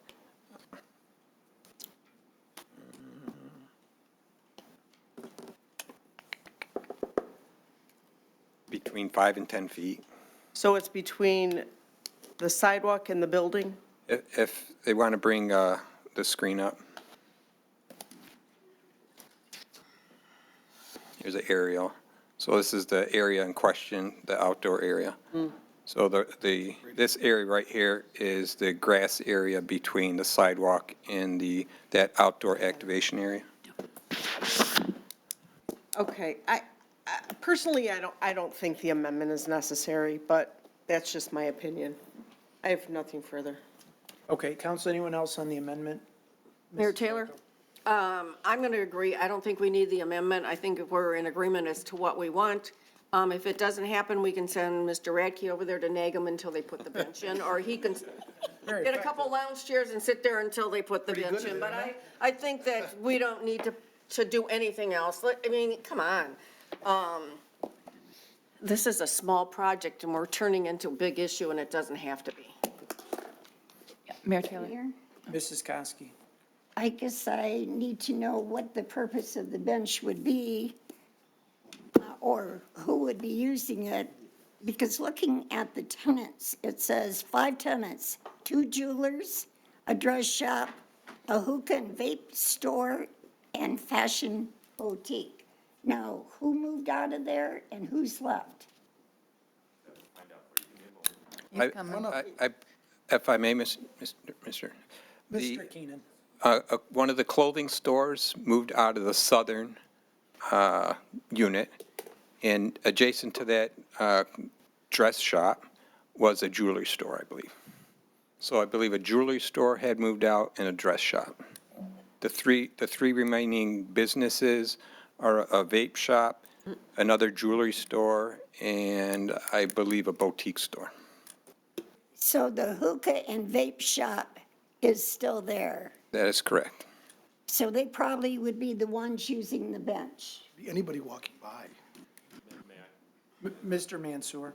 Well, hold on, Mr. Mansour. Would you like him to answer that? Please. Go ahead, sir. Thank you, Mr. Mayor. Councilwoman Kosky, what my clients want the council to know is, if it's no objection to council, they're going to put a bench there. And part of the reason they want to do that is for the new tenants, potentially, to create more marketability for the new tenants. So if there's a new tenant potentially seeking the site, and they see the bench area, and they see a chair, it's just more appealing and more attractive for them. What I will say, one of the jewelers has left, and the clothing store has left. Those 2 businesses are no longer there. So the hookah and the vape shop are gone. No, one of the jewelers, there was 2 jewelers, one of the jewelers is gone, and when the clothing store is gone. Vape shop is still there? Vape shop is still there. So the hookah and vape store are still there? Yes. So looking for new tenants, you're going to be looking for coffee shops? Well, they're going to market it based on what you approved today, and whoever pays the most or whoever meets the rental rate is going to be the tenant, essentially.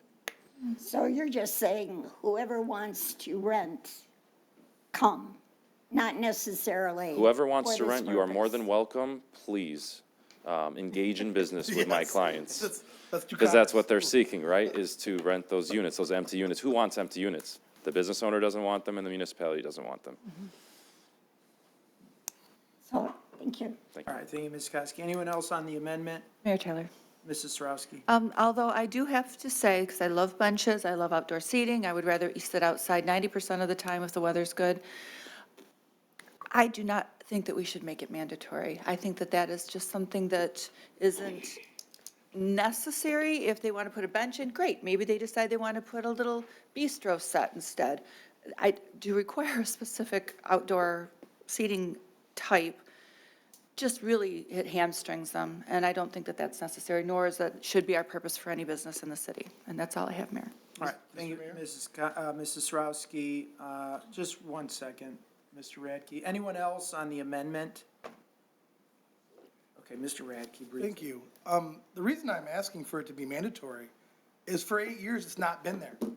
This has been an empty space for 8 years. The city required them to put it in, and it's been vacant for 8 years. So the idea that people will do it out of the goodness of their own heart, they did not do it for 8 years. The city made them do this. This was a bonus area asked for by the city. It's never been programmed. The city did nothing with it. It's a big empty space. I am literally looking at it on my screen right now. It's a big empty space that's been sitting there for 8 years. So yes, I think that they should have to program it. I don't really care if it's a bench, bistro set, flower boxes, whatever, but it should be available to the public because it was put in for the public. And I don't know why this is so hard. You know, I'm getting annoyed because it's like, it's been empty for 8 years. It was put in place before I was elected. It's never been programmed. Nothing's ever been there. So let's make them do it. They said they will, but let's hold them to it. Just like they said they're gonna put in increased landscaping. We're holding them to it through an agreement. I don't think that that's crazy. So I'll be voting yes on the amendment, and I guess I'll call the question without any discussion. Well, I haven't had an Oh, I'm sorry, opportunity Mike, to I didn't know. speak. My fault. I was told to wait till the very end, so. I thought you didn't want one. Now you start listening. Wait, your turn. Now you're going to listen to us, you're right.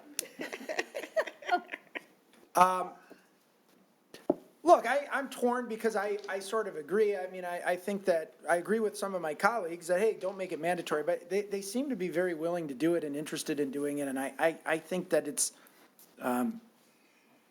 counting the votes here, and I don't know what Mike's gonna do if we don't approve this motion. So I'm gonna vote yes on it. I hope it's not a hardship. It's just a bench, it's just some seating. And certainly, I mean, I think if anybody comes back and watches the tape of this meeting, if in the future you have some other use that you want to use their programming, as we've been calling it, so be it. But personally, I think it's a good idea to have something there. I'd like to see it. I'll come out and maybe we can have a hookah together, okay? And I'm not sure if that's a possibility or not, but we can make sure that the landscaping looks nice. We can sit on the bench, we can have a hookah and a coffee, okay? I think it's a good idea. I'm gonna vote yes. Anyone else? Mr. Yanez? Mr. Mayor, because we haven't hit the seventh layer of hell yet, I'm going to chime in. Is it a bench? Is it a bench with a back? Is it a bench that you go sit for a football game? Can we have a table with 4 chairs? Can it be a picnic table? Can it be a table with an umbrella and 4 chairs? Should they be lounge chairs? Can I have some specifics here on what we're voting on that's going to be a public amenity that was put in there 8 years ago but never programmed?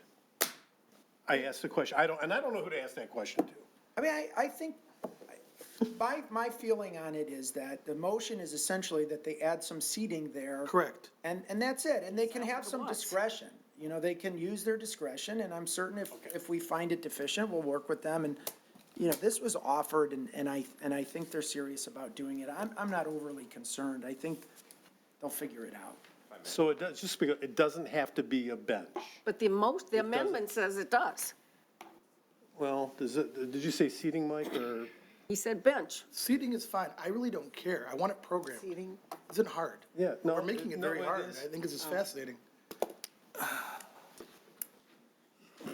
Mr. Mansour, go ahead, please. What I was just going to say is that I imagine, and I have to confirm with my clients, but I'm going to imagine this is going to be a black steel bench like you see anywhere at a public school playground or anything like that, that would fit the weather and the conditions. So I would imagine it would look really nice and sleek, black, steel, simple. Very good, thank you. Thank you. Okay, counsel, anyone else? All right, no further discussion on the motion to amend. Can we have a roll call vote, Ms. Riska? Absolutely. Mr. Radke? Yes. Mrs. Schmidt? No. Mrs. Sarowski? No. Mayor Taylor? Yes. Mr. Yanez? Yes. Mrs. Yarko? No. Mrs. Koski? No. Okay, motion fails 4-3, or 3-4, depending I on. hope they leave it vacant. Okay, so now we have the main motion. Mr. Radke, you still have the floor. Anything else? I don't know why, this is a greater question, why the city would require an amenity and then not have the amenity placed there. And to remain vacant for 8 years is mind-blowing. And for everyone up here to talk about things that happened in 2016, but never have sufficiently dealt with the issue at the beginning is mind-blowing to me. I think it's frustrating. I think it's why people at home get frustrated. Why make them put this in and not require it to be finished? That's an open question. I don't have an answer to that, but we did it 8 years later. Just like, for example, when we dealt with the McDonald's at 16 Mile and Mound, they were illegally operating for the better part of 2 decades. Because something around here, we let them do something, they didn't comply, and then they were illegally operating for more than 20 years.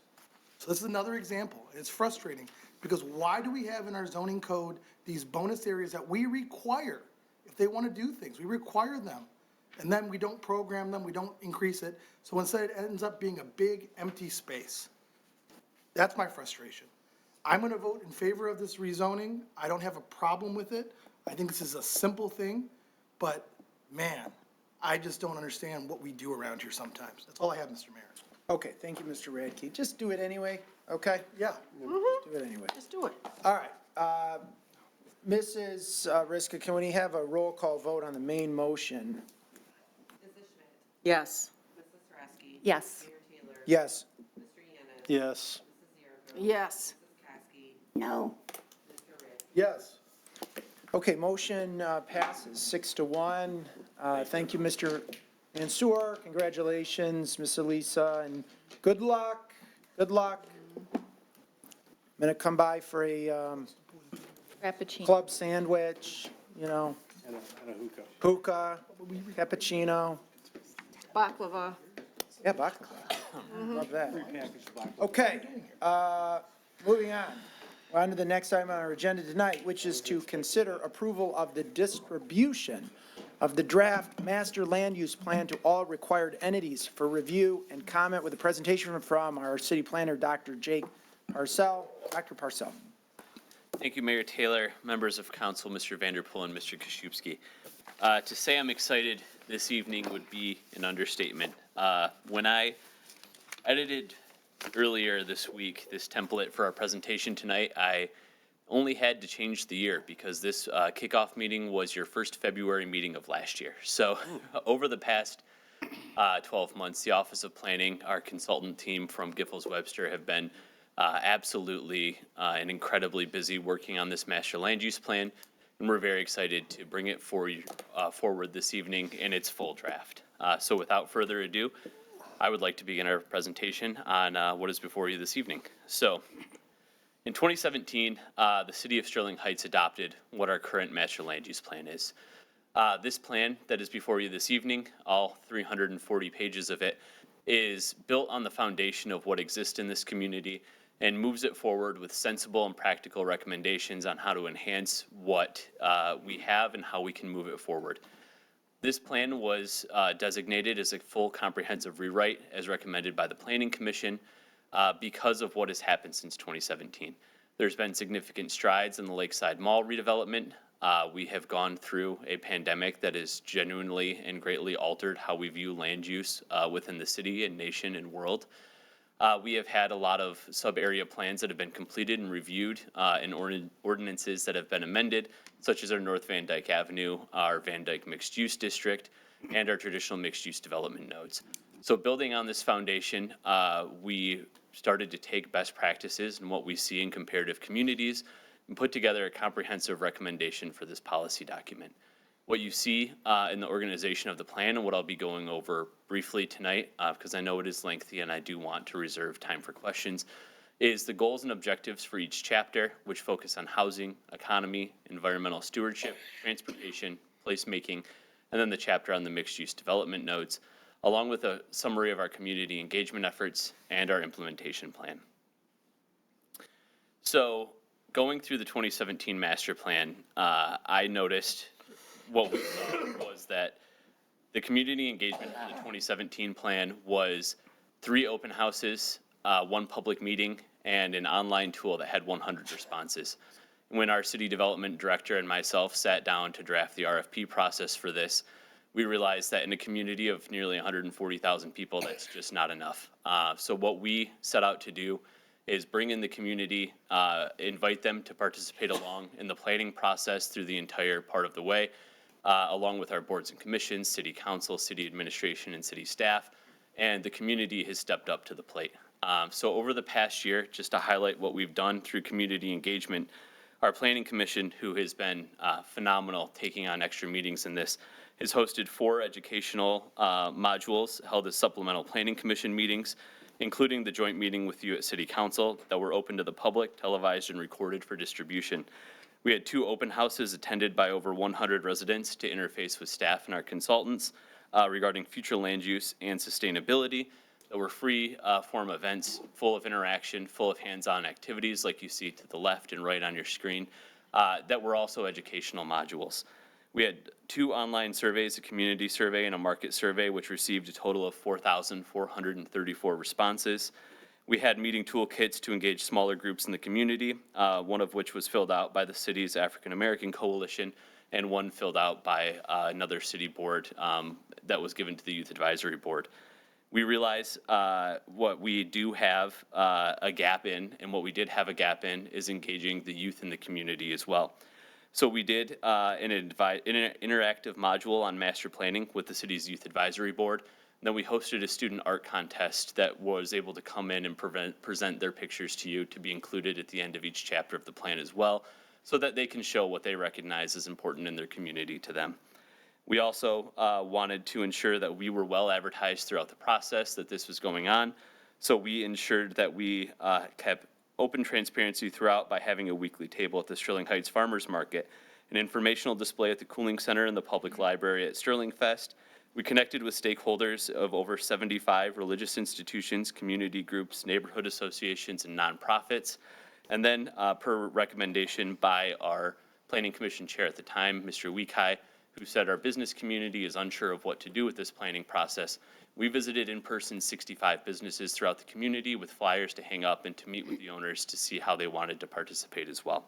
And then finally, we sent a mailing through the senior center and through the community water bill so that everyone in the community saw the flyer on here and was invited to participate in the plan and see what was going on in the planning process.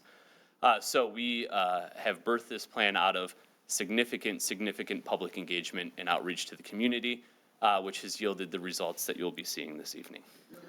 So to start our overall goals and objectives, the first and foremost and probably the most high priority in terms of everyone's mind is housing and how to tackle housing problems in the state, let alone in Sterling Heights. But the biggest one that we have an emphasis on is preserving existing neighborhoods. And I'll gloss through some of these, but feel free when we go to questions and comments to have me bounce around.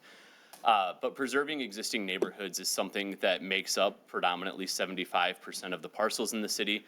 It is something that is, I'll say, relatively put on the back burner when viewing new development.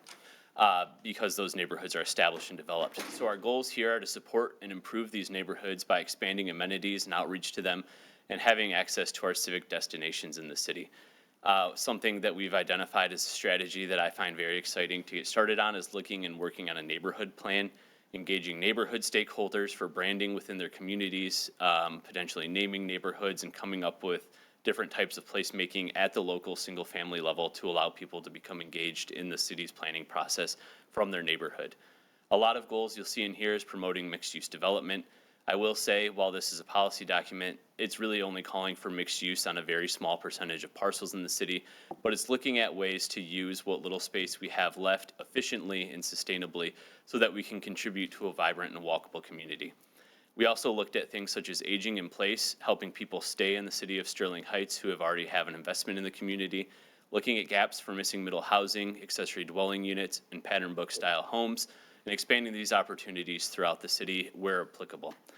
We also wanted to make sure that we have a strengthened sense of welcoming to foster inclusive housing practice so that people who want to come to the city of Sterling Heights can, and people who want to stay here should be able to. You'll see some of this at the end recommendations as well, because I'll touch on housing a little bit more when we get to the future land use map. The second one we focused on is the local economy. Again, this comes into walkability and mixed use development, really helping to promote small business and entrepreneurship within the city, including retail, restaurant, and entertainment. This includes helping business startups and research and development programs that are well suited to contribute to the city's rich business culture, but also help diversify the economy to attract new businesses and industries to expand our tax base. What goes along with this is improving infrastructure and connectivity. This helps us identify investments in transportation, utilities, and infrastructure that support economic growth and improve our quality of life. And finally, ensuring housing affordability and availability. It's no surprise, our city's backbone, quite literally on the map, is our industrial corridor. And we need to provide opportunity for workforce housing that brings people in the community who work in the community so that they have what they need when they come to Sterling Heights for their job. We have environmental stewardship identified as a major component as well. This was a major portion of your strategic planning and will be touched on after this with our climate action plan. So I will more loosely touch on this one, but really looking at preserving and enhancing natural resources. We have identified strategies for protecting and expanding the city's tree canopy in line with our recently approved millage, and looking at the amount of land preserved through our development process. Also looking at promoting sustainable land use practices. One thing that does come in this section in a really big way is encouraging brownfield redevelopment. So taking properties that are becoming aged or dated and finding ways to bring them back to usable standard at their highest and best use to prevent them from falling into further disrepair and helping that business owner.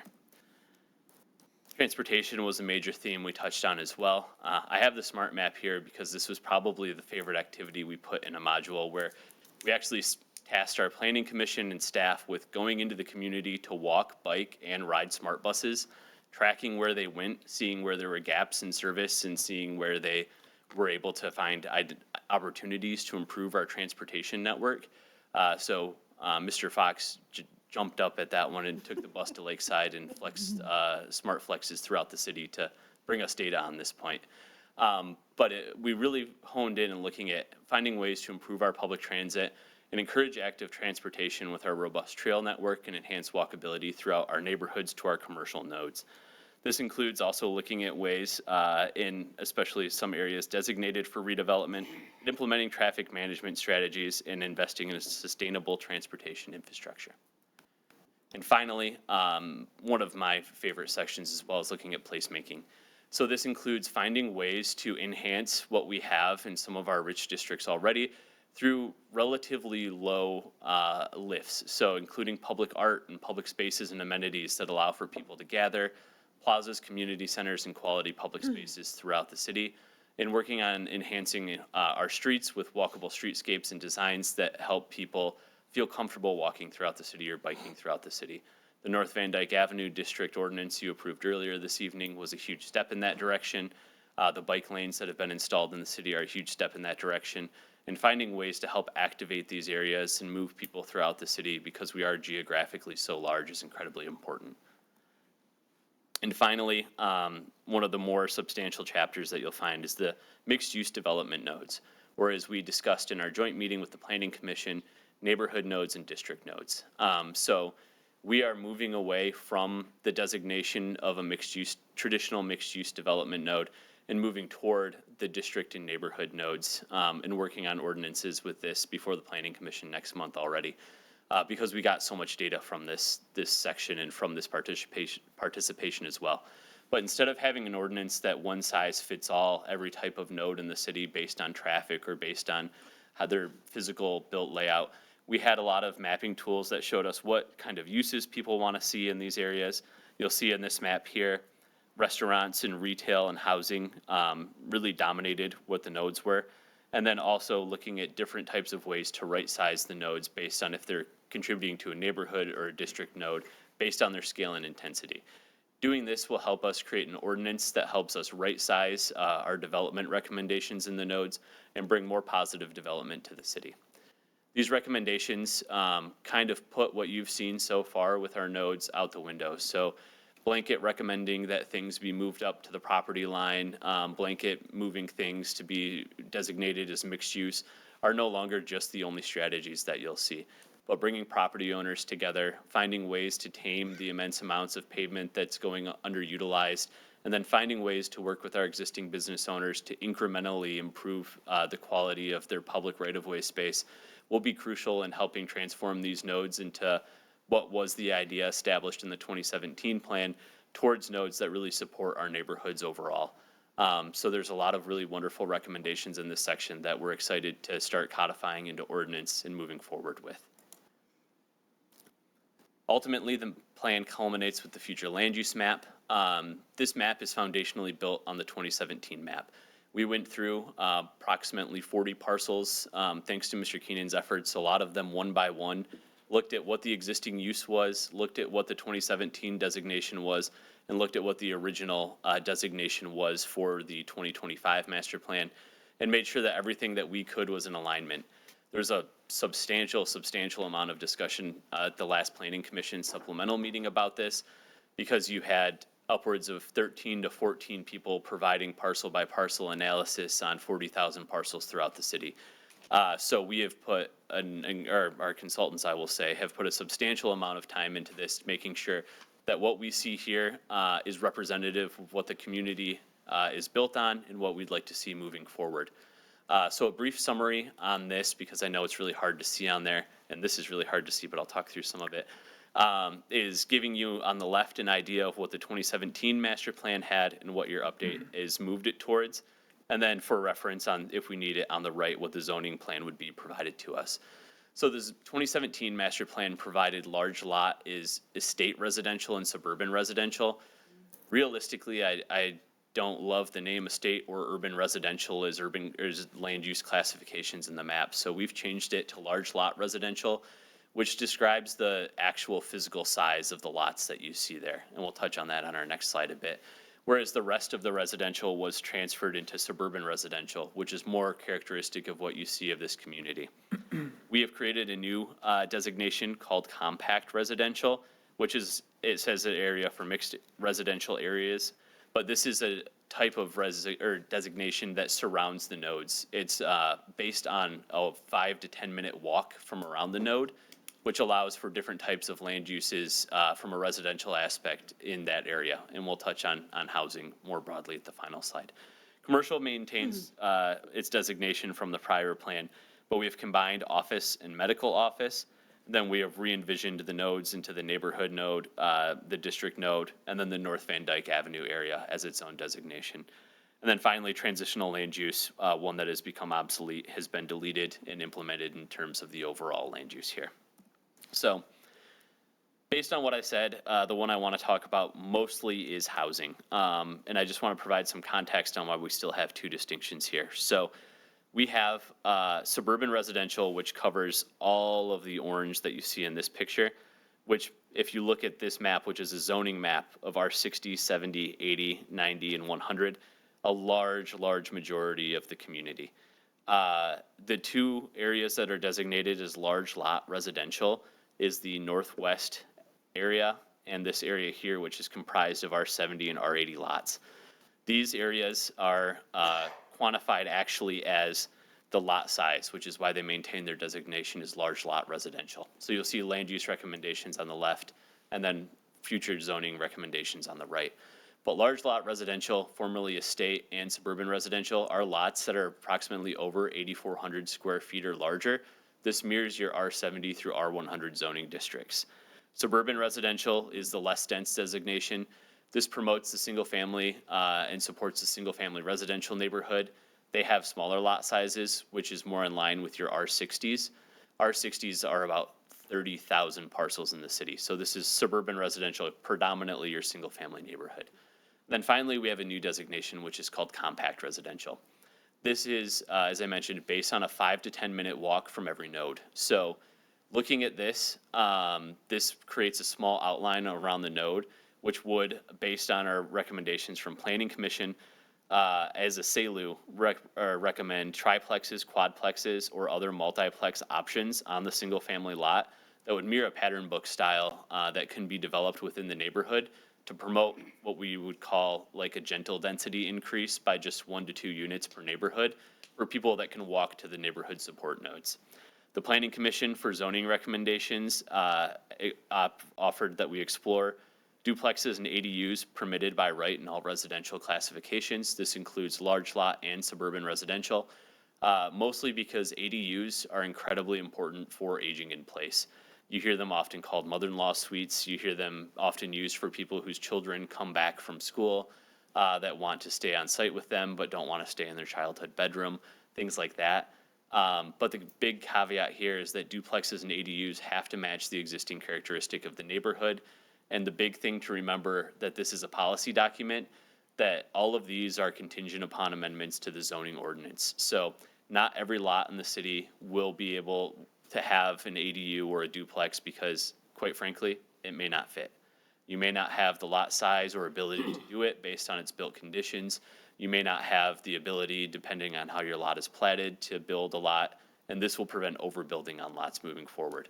So we have the opportunity here to really address housing in a very, what would be moderate way, allowing for duplexes and ADUs, but then allowing these other pattern book style developments around our nodes.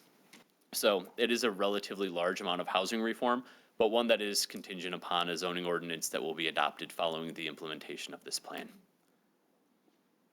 So in summary, our plan, as I mentioned, has been really built on the foundation of transparency and being open to the public. You'll see in probably the last 200 pages of your document, every single community survey and market survey result question and all of the raw data that has gone into the formulation of this.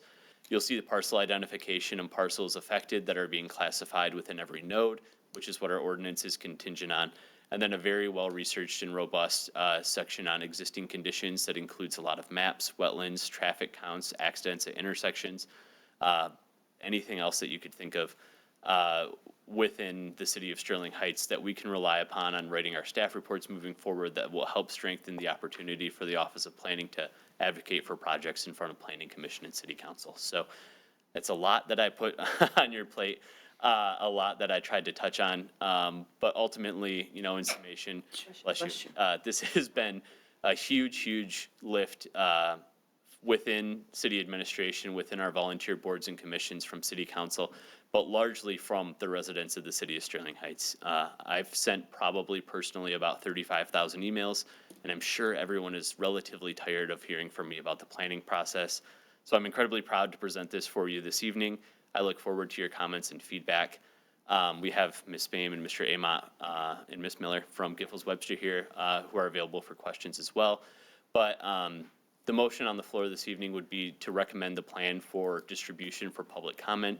Under state statute, we are required to have the plan open for 63 days. This would put it in line following the 2017 recommendation for the Planning Commission to make their final recommendation, if it's the will of the council, on the plan at their April meeting.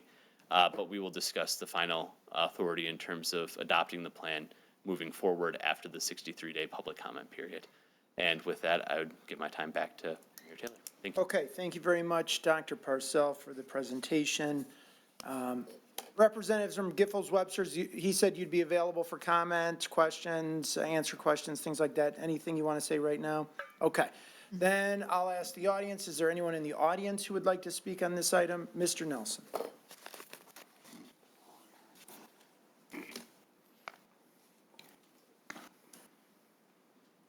Ken Nelson, Fire Steel, Sterling Heights.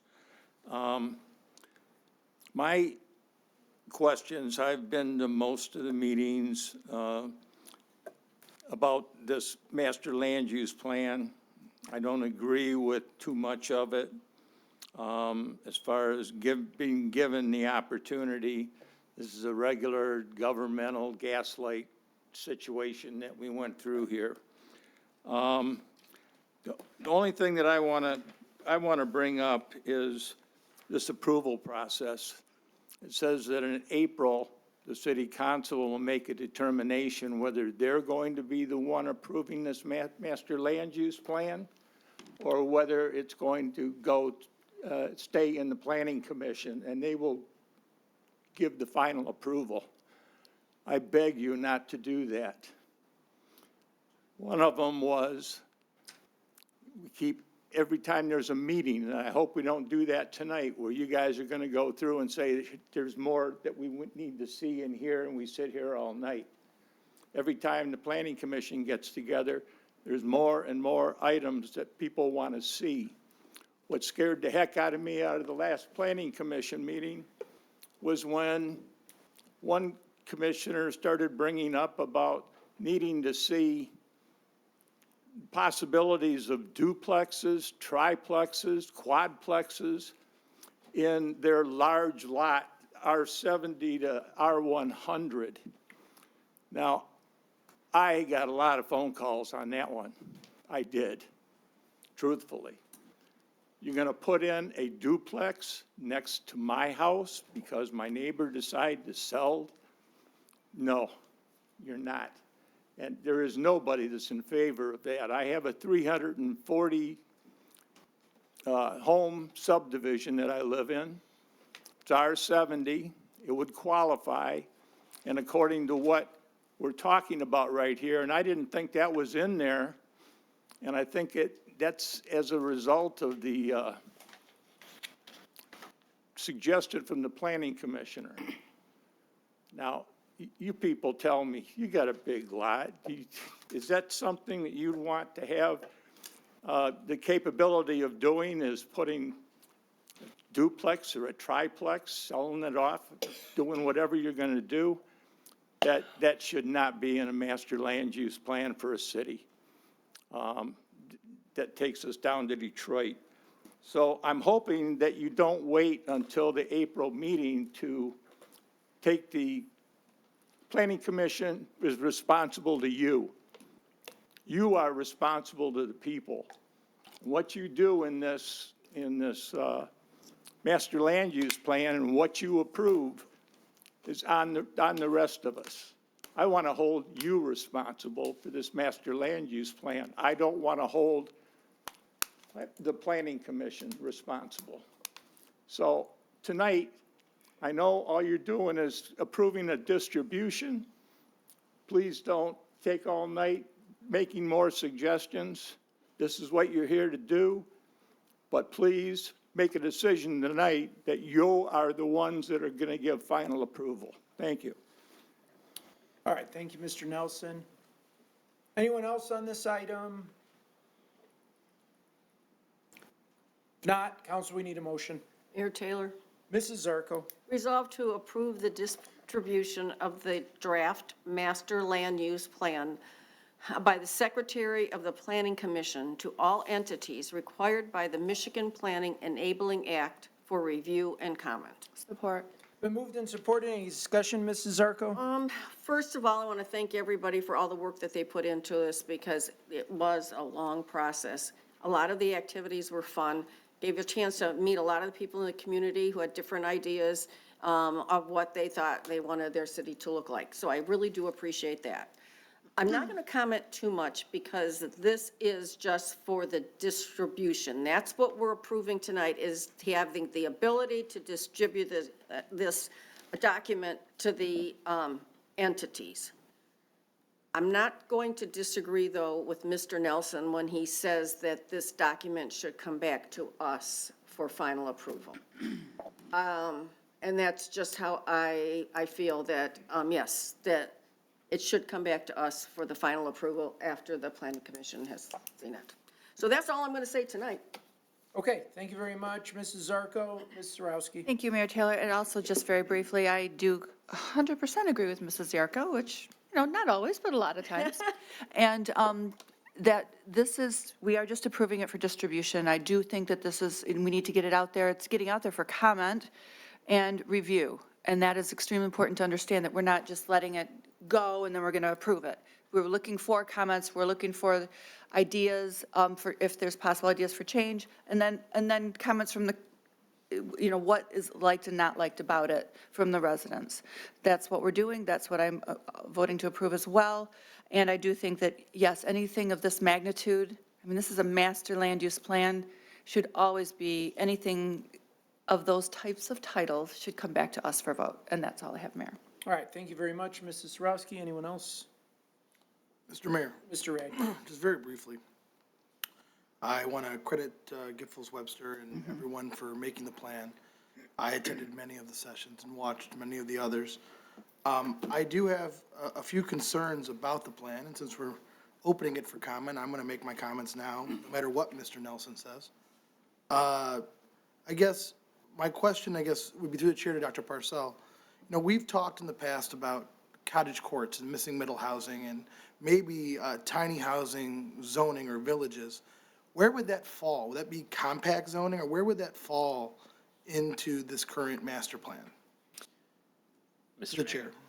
So most of what you would see I would envision through a cottage court or something like that, because those are typically smaller structures on a lot with shared open space, would fall within the compact residential zone. But again, all of these recommendations are only once a zoning ordinance is enabling or allowing them to exist. So it wouldn't be allowed to say that every lot could be conducive to this. There could be lots that would not meet the criteria outlined in an ordinance for having a cottage court or having a use like this.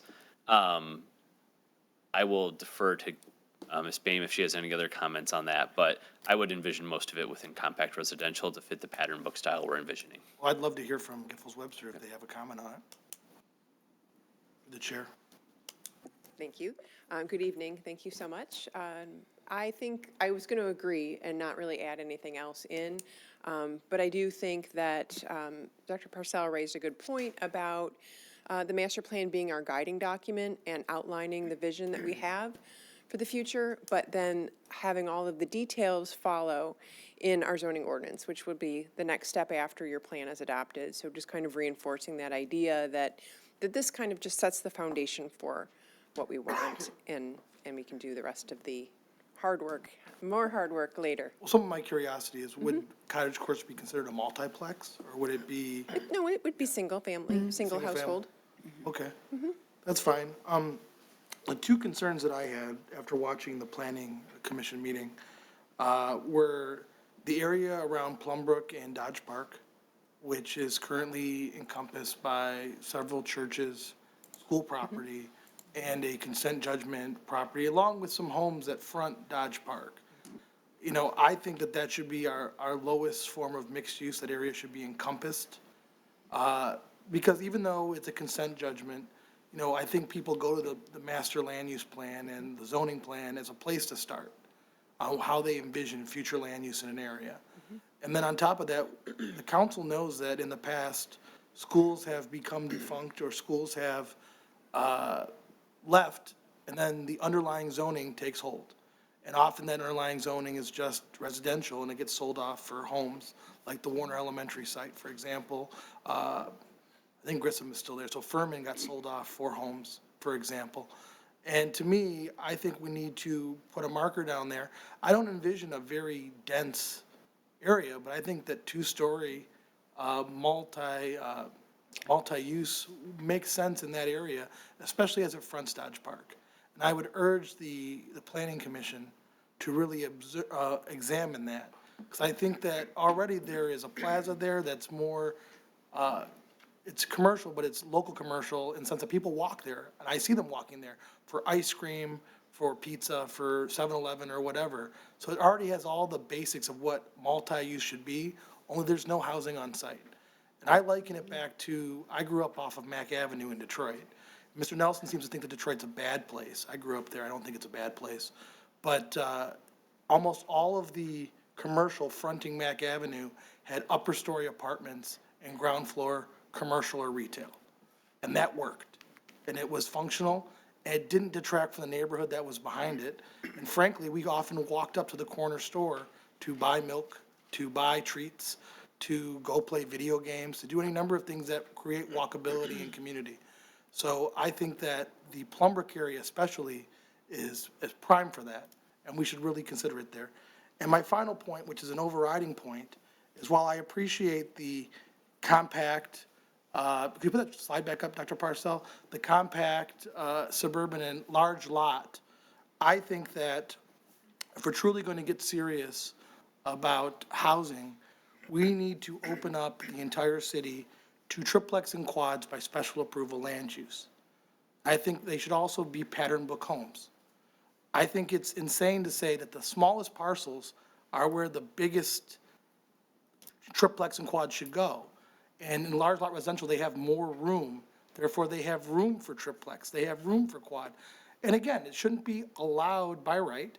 It should be special approval land use following pattern book home rules so that they look like the homes. Because in Detroit, where I grew up in a single-family home, but all of my neighbors had duplexes that looked like single-family homes. Some of them had one door, some of them had two doors, and you would never know standing outside, unless you saw two mailboxes or two doors, whether someone was a single-family home or a duplex or whatever. It didn't detract from my neighborhood. I lived in, Mac and Cadgy, which is one of the nicer neighborhoods for police officers and firefighters and everyone else. We bordered Grosse Pointe, and our homes looked exactly like the homes in Grosse Pointe. There was no difference. It was, English cottage style. So I don't think that this is gonna detract from neighborhoods, but I think that if we have large lots where this could be best built, because I do agree with Dr. Parcell, that even though they're approving, backyard cottages or ADUs in zoning districts, not every parcel is going to fit. And the size has to be conducive to the parcel. You can't overbuild a site. So I think we need to make sense and say larger properties make sense for larger sites. And I don't think that it should just be smashed into compact zoning districts around our current nodes, because I think that we should do it citywide. That's my viewpoint. And I think special approval land use gives us a check on that.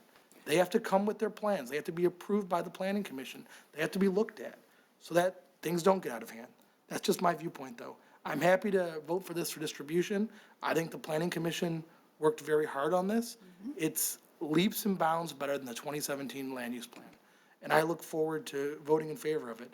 But I think there's a couple issues that need to be more fleshed out. So I hope that in our public comments, we get questions like that, and that the planning commission examines that when they go to approve. That's all I have right now, Mr. Mayor. Thank you, Mr. Radke. Anyone else? Mayor Taylor? Mrs. Schmidt. Just briefly, I, as well as my colleagues, agree that this should come back to city council. This is too important of a document and too altering of our city. The planning commission does an amazing job. They are a recommending body to the city council. So I think the buck stops with us, and I would be comfortable if that came back to city council. I appreciate everybody's hard work and all the residents that have put input into this living document, which it really is a living document because it's not done yet. And I look forward to what's going to happen in the future, but I just wanted to put it on record that I am in favor of this coming back to us. Nothing further. All right, thank you, Mrs. Schmidt. Anyone else?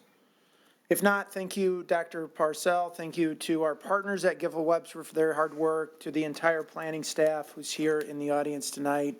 Maybe not all of them, but some key members, right?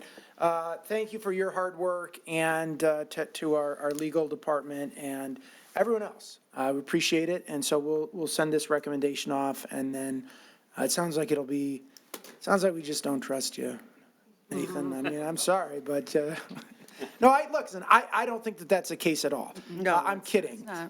Because I also think that this would be appropriate to come back before the city council. We rely on the great work that the planning commission members do, and we trust them, and certainly take their recommendations, and know that they played a huge part in this expansive, very important document. So we thank them for that, but yeah, I do agree with my colleagues that this would be best for the city council to approve. So we'll see that in short order, a few months. And without any further discussion, all in favor signify by saying aye. Aye. Opposed, motion carries. All right, next item up tonight is to consider the adoption of the City of Sterling Heights Climate Action Plan. And we're going to have Ms. Richards, Alexis Richards from our planning department, provide us with a presentation. Ms. Richards.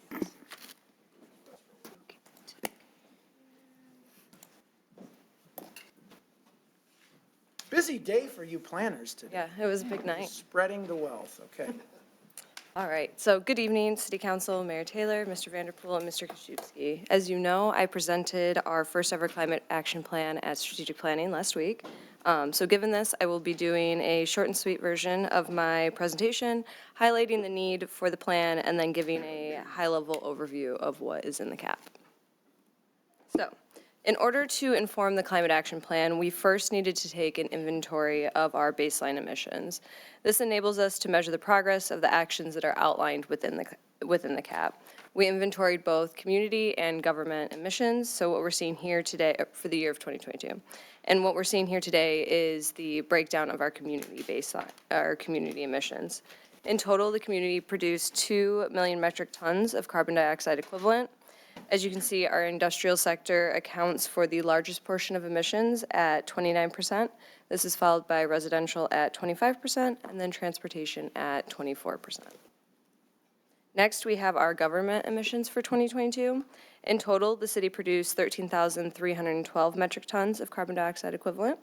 The highest source of our emissions was our buildings and facilities at 37%. This is followed by our vehicle fleet at 20%, and then our streetlights and traffic signals at 15%. And as we have control over our own actions, the primary focus of the CAP within the first 5 years is on reducing our own emissions so that we can serve as an example for the larger community. Before we get into the components of the CAP, it's important to understand why it is necessary. With the effects of climate change increasing, it is imperative that municipalities take steps to ensure that residents are resilient to these impacts. Sterling Heights is experiencing significant changes in climate, including rising temperatures, increased precipitation, more extreme weather events, and the associated challenges to infrastructure and public health. For example, excessive heat has the potential to harm already vulnerable populations, such as the elderly, and can result in increased utility bills that can be difficult to pay, especially if you're on a fixed income. These images provide a snapshot of some of the impacts climate change has had on Sterling Heights, all of which are anticipated to increase. The city must prepare for these changes to ensure the safety and well-being of its residents. By improving resource management, reducing emissions, and enhancing our infrastructure, the city is positioning itself to lead by example in addressing climate challenges. You may be asking yourself, why us? Why should we as a city try to tackle the effects of climate change? In addition to needing to ensure the safety and well-being of our residents, as the 4th largest city in Michigan, the city of Sterling Heights is well positioned to contribute to reducing greenhouse gas emissions and is a necessary participant in the state of Michigan's 2050 carbon neutral goals. Further, when looking at emissions on a national level, cities produce 70% of greenhouse gas emissions, and with the ability to shape local policies and infrastructures, cities in highly urban areas, such as Sterling Heights, are well positioned to take action to reduce greenhouse gas emissions. When we look at per capita emissions, Sterling Heights produces slightly more, highlighting the necessary role our city plays in reduction efforts. With the federal government reversing its position on addressing climate change, it has never been more important for local governments to stand up and take action. We have both the ability and the responsibility to leave our city in a better position for generations to come. So what is a climate action plan? Basically, it serves as the roadmap that the city will follow in order to reach net zero greenhouse gas emissions by 2050. There are 4 intended outcomes of the plan: reduce community-wide and municipal greenhouse gas emissions, build community resilience to the impacts of climate change, make Sterling Heights a better place to live and work for all, and identify priority actions, estimated impacts, and needed resources for the first 5 years of plan implementation. This CAP was created concurrently with the update to our new master land use plan, each supporting the other where appropriate. It's in alignment with our existing sustainability plan and Visioning 2040, which calls for Sterling Heights to be an inclusive, vibrant community that is safe, active, and sustainable.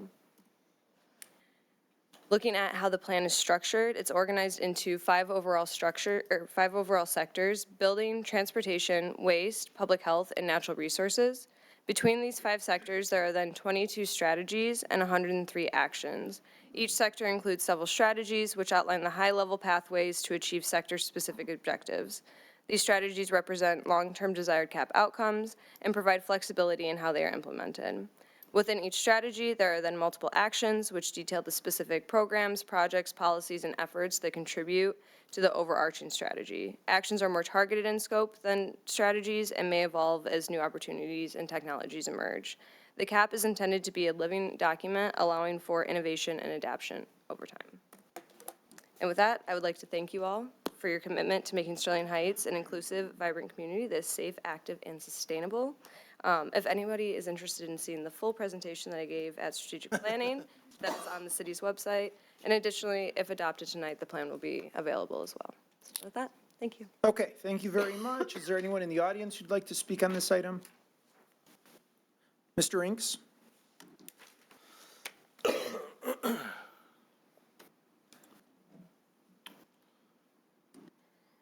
Nathan Inc., Sterling Heights resident. Thank you, Mr. Mayor, and good evening to you, City Council, Mr. Vanderpool, Mr. Koszubski, and the rest of City Administration. I just wanted to briefly express my support for the Climate Action Plan. Climate Action Plan was a culmination of a lot of hard work and input from city staff, from all departments, community stakeholders, most importantly, the residents, and then the Sustainability Commission as well. I believe that the action items in the plan are ambitious but achievable, and if adopted tonight, I believe that this would make Sterling Heights the first Macomb County municipality to have a climate action plan, which I really think is quite impressive, and it demonstrates the progressive nature of Sterling Heights and the fact that we are a leader on green initiatives and sustainability initiatives.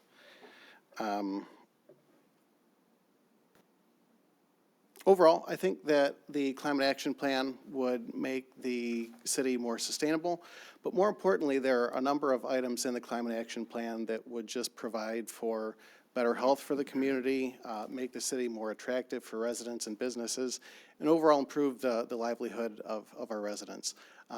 Finally, want to acknowledge all of the hard work from Office of Planning, both Alexis Richards and Ryan Fox, particularly Ms. Richards, for taking the lead on this. There were a lot of long meetings with the Sustainability Commission. I think that the input from Sustainability Commission and city staff has led to a better climate action plan. I just wanted to give her a little bit of credit for all of her work on this. I look forward to hearing your comments. I hope that you will approve the climate action plan tonight, and then look forward to seeing the city begin to implement the items that are in the plan. So, thank you. All right, thank you very much, Mr. Inks. Anyone else? If not, council, we need a motion. Mayor Taylor. Mrs. Sarowski. Resolved to adopt the City of Sterling Heights Climate Action Plan. Support. It's been moved and supported. Any discussion, Mrs. Sarowski? Very briefly, since it's starting to get a little late, I'm very happy to see that we are doing, at least starting to work on things that would help continue to improve our community. This is something that anyone who has more than a only person-centered, self-centered interest should understand that this is not for us. This specifically, it is also for our children. It is for our children's children. It's for the just the environment itself is struggling, and we know that with the crazy weather that we've been having, and that is obviously a direct indicator that we need to do everything that we can to mitigate our footprint, mitigate our damage to the environment as both individuals and a community, and I'm very much in favor of doing what we can as a city to forward those ideas. So I have nothing further, Mayor. All right, thank you, Mrs. Sarowski. Mr. Radke, I think you beat Mr. Yanez. Sorry, Henry. That's okay. Thank you, Mr. Mayor.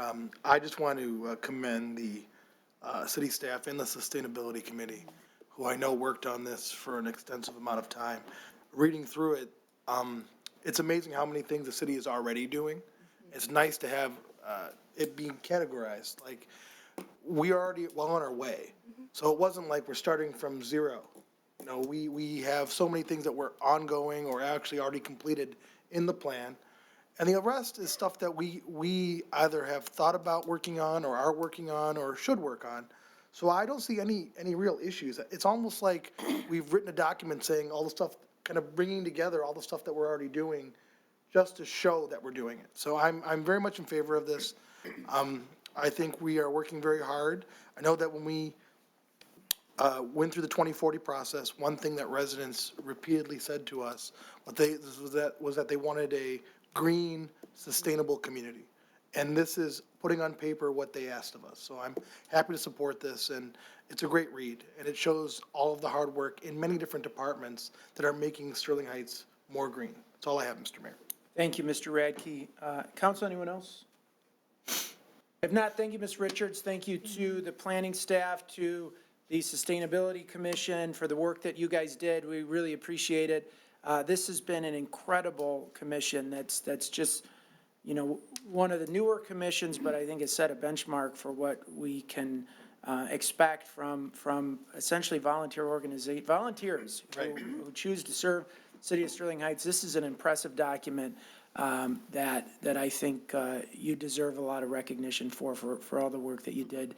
The presentation was great at the strategic planning. I thought the conversation was great too afterwards. So I'm fully in support of it. And so, council, with no further discussion, all in favor signify by saying aye. Aye. Opposed, motion carries.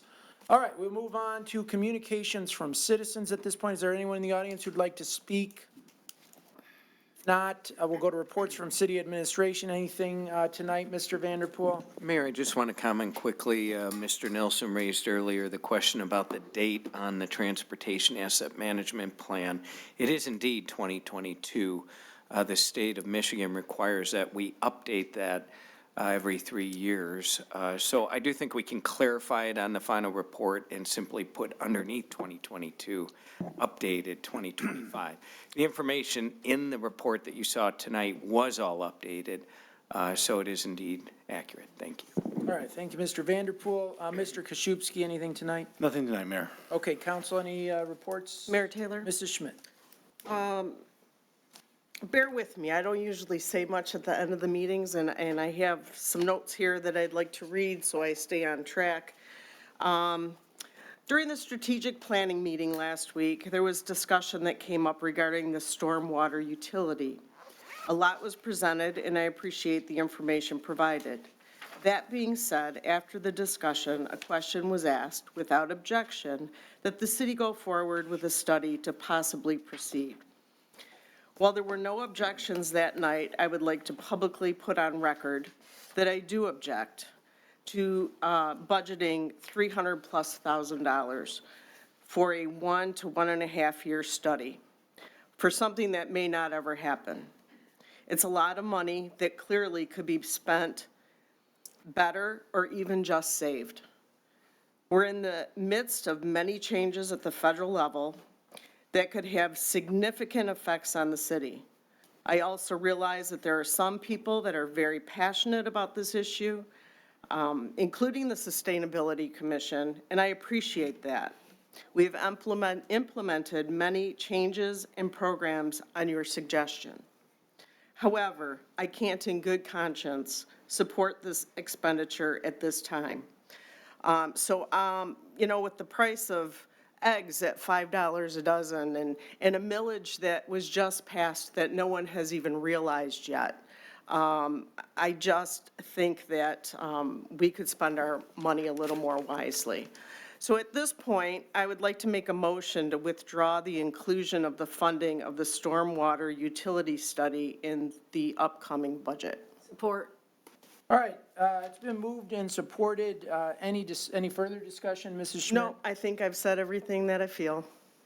Okay, Mrs. Zarko, any discussion on this item? You know, I feel that when we were talking about this the other day, that the majority of us did agree that we needed to do something and have a study. I just think now is the wrong time to put this kind of money in the budget. I mean, when we look at the changes of what's going on with our federal funding, we also have to look at the stock market because we have an obligation to our pension funds, and depending on the flexibility of the stock market will depend on how much more our residents are going to have to contribute to those funds in order to be where we're supposed to be with the actuary. So those are things that I think we need to consider now. I have no problem thinking about this. I have no problem maybe maybe not this year, but setting up something, some kind of fund so that it doesn't hit us all at the same time when we do this study. Frankly, I think that it is a job that it needs to be explained to me a lot better than what it was, as far as how this is going to affect each homeowner, and it will not be equitable. It is going to be determined on how your lot is, the trees that are on, on your property, which house you picked up when the subdivision was, when it was being built, whether you have a longer driveway than your neighbor. So there's a lot of things that I know that have to be done for the study, But right now, I just think that $300,000 in the upcoming budget, we don't have it right now. I feel, just because of all the changes, I feel like we're in an austerity program again, because we got to watch what we're doing, because we don't know what's going to happen, and we can't always put the burden on the residents. And I have to agree, we haven't even gotten a tax bill with the new millage that was voter approved to find out how much more individuals are going to be paying in their taxes. So at this point, I just think it needs to be postponed to another time. Okay, thank you very much, Mrs. Zarko. Council, anyone else? Mr. Yanez? Mr. Mayor, do we have the motion that we voted on? Can that be read back to us? Do we have a copy of that? You made a motion, is what he's saying. You mean, no, there wasn't a motion I think what she made, her motion was to rescind the recommendation to. My motion was, I'm sorry, Mrs. Schmidt. What did we talk about at the last meeting? I guess that's what I'm asking. well, Mr. Vanderpool said that he would go forward with this study because he felt that he had a consensus of council to go forward with the study that Mrs. Varney said would be at least $300,000. Yeah, Okay, can I clarify Yes, you something? can, yes, please. All right, just so that we're all on the same page. My understanding was that what we forwarded to the city administration without objection at the end of the strategic planning session was to authorize the city administration to proceed with the preparation of a budget that would include a budgeting for this study, which would then, we would debate at the budget, and then if the budget passed with that, then we would, it would come back to us again when we put out a bid or request for proposals to do the study. Is that fair, Mr. Vanderpool? Is there anything you want to add? Thank you, Mayor. That's exactly right. That was the direction without opposition that I thought administration had. Just a point, though, for further consideration. I certainly and I had the opportunity to talk with Councilwoman Schmidt on this before the meeting, and I understand that $300,000 is a lot of money for a study. These studies are highly complicated, and they take a long time to get through. It is important to note that in the climate action plan that you just approved, one of the major strategies is to consider exploring the feasibility of a storm water utility. Now, you have the option to kind of tier this study.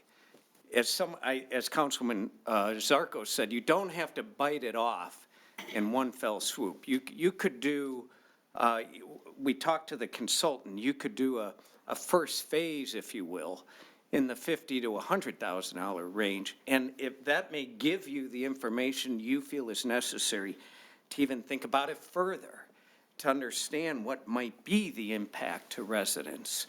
Would there truly be a net increase? Or would it be a cost savings to many or some residents and some businesses, and so on and so forth? So you don't know that yet. You don't have any of that data. So that is an option for you to consider. And just to reiterate, the direction I thought we had was to include a budget request that City Council could then debate further and then determine whether or not you wanted to include it in the approved budget, which you may determine you don't want to do that. But you do have some options with this. Okay, Mr. Yanez? Yes, Does that satisfy? I have clarity now, thank you. Okay. I'm all set. All right, thank you. Council, anyone else? Mr. Mayor, Mrs. Koski? I agree with my colleagues. I don't feel that, I would like to put that into the budget this year. I think we have to be very careful when we go through this budget, because there have been cuts through the federal government, grants that we're accustomed to getting, we're not getting. So in our climate efforts here, they talk about doing a study. Well, Mr. Vanderpool, we have people that search for grants for us. why don't you proceed that way and see if you can get us a grant to do the study, and that way we won't have to worry about putting it in the budget. So I support the motion of not putting it in the budget. The grant funding is the funding that's been jeopardized. But, okay. Do you want a response from Mr. Vanderpool? No. Okay. Mr. Radke. Just briefly, I mean, let's put our cards on the table. It's an election year, and suddenly things that make sense don't make sense anymore. And this is my fourth one, so I mean, it's not like it's new.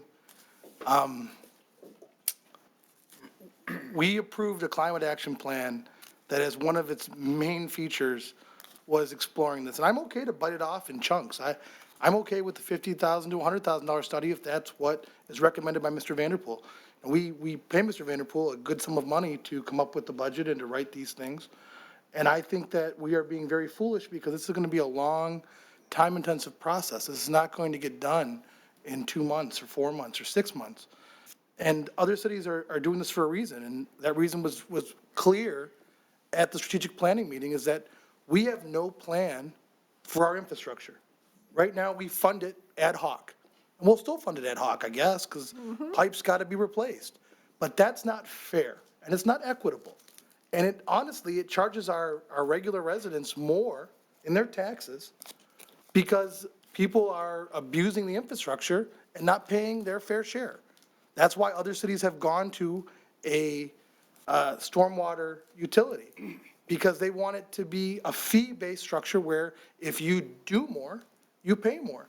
I mean, we engaged a consultant to rewrite our watering ordinance, and I didn't see city council jumping up there and saying, we'll slow down. We engaged a consultant, we paid them, I think, $150,000, if I remember correctly, to rewrite our watering ordinance so that people who watered their grass in the summertime would pay less, and people who had not previously would pay more. And that's what we did up here. Now the idea that, we spend millions of dollars every year on stormwater, and we aren't even going to approach the problem, we're just going to say, trust us, in a couple of years we might think about it, I think that that's very foolish. So I think the motion is silly, and I'm going to vote against it. I'll campaign against it. It's crazy. But, it's an election year, so people do stuff. That's all I have, Mr. Mayor. Mayor Taylor. Okay, Mrs. Sarowski. So saying that this is an election year and we should continue full speed ahead in whatever capacity we would like, and that we do not have, we're doing it because of votes, is not fair. And it's not accurate. And when we came across, or when the new of federal government, the federal government is making changes, that we did not have a full understanding of it our last at a strategic planning. It was just, executive orders were just starting to come out. It's not fair to say, we still need to go straight forward ahead. If you're holding back, it's because of you want a better election result. Or the other thing that I take on umbrage with is that just because we approved a study 5+ years ago about watering doesn't mean that it's important to understand. It's not important to understand that we can't spend that money right now. That money, of course, was less. $300,000 at the proposed amount is a lot of money, and I don't have a problem holding off. I think that we all need to be, as fiduciary, with our fiduciary responsibility to our residents, we have to be careful with what we're going to have. And to add more, just right now, when we see that grants are being frozen and tariffs are being possibly proposed that could affect the goods that we have in our city and our residents who have a new millage, as Mrs. Iarco said, that have not even hit their tax bill yet, we just need to understand that we hold the purse strings, and I don't see where we need to be spending it at this time. And that's all I have, Mayor. Okay, thank you. I'm sorry. Go ahead, Mr. Yanis. Thank you. I appreciate my colleagues' bringing this up, but can we not discuss it at the budget? That's one of the reasons why I said it was okay. So to do this, because we need to have the information put in front of us, and then we can discuss it at the time of the budget when we can actually have a conversation with some substance to it. We don't, now we're just talking dollars and cents. We don't even, other than it's a study, we don't even know what we're talking about because nothing's been presented to us. That's why I felt we should wait until the budget discussion, and then we can, if we don't want it, we can remove it from the budget. But we should at least allow city management to come back to us with the information so we can make an informed decision. I said the same thing. I said that I didn't want a $300,000 to $400,000 doorstop or a $304,000 book that collects dust on the shelf. But I don't know that's going to happen until I have the information presented to me. We have plenty of time to make this decision. We have multiple budget meetings. We can talk about it then, but at least we'll have information in front of us to make an informed decision. That's all I have, Mr. Mayor. All right, thank you, Mr. Yanez. And I would go even a step further, is that just because we allocate money in the budget, just because we budget money to do a study, doesn't mean we have to spend it, and doesn't mean that we would spend it. I mean, I think probably the way that it would work is that we would get proposals from companies that would tell us exactly what they're going to do and how much they're going to do it for. Now, look, I'm respectfully disagree with my colleagues here tonight. I think we're conflating a few issues that are not really related. We have concerns. I mean, I certainly have concerns that there's a general level of chaos at the federal government that's completely unpredictable, and we do rely to a large extent, not a large extent in terms of a percentage, but we do rely on some federal grant money. But that federal grant money that was jeopardized and then not jeopardized, and maybe it was jeopardized, and who really knows? You can't understand anything that's coming out of Washington, D.C. It seems it's going so fast and so loosely. But the money that we would be spending to determine whether or not to conduct this study would not be federal grant money. It would be general fund money that we have that ability. We're going to have a budget exceeding $200 million placed in front of us in 2 months or less. And there's certainly a lot of money that we're going to be spending.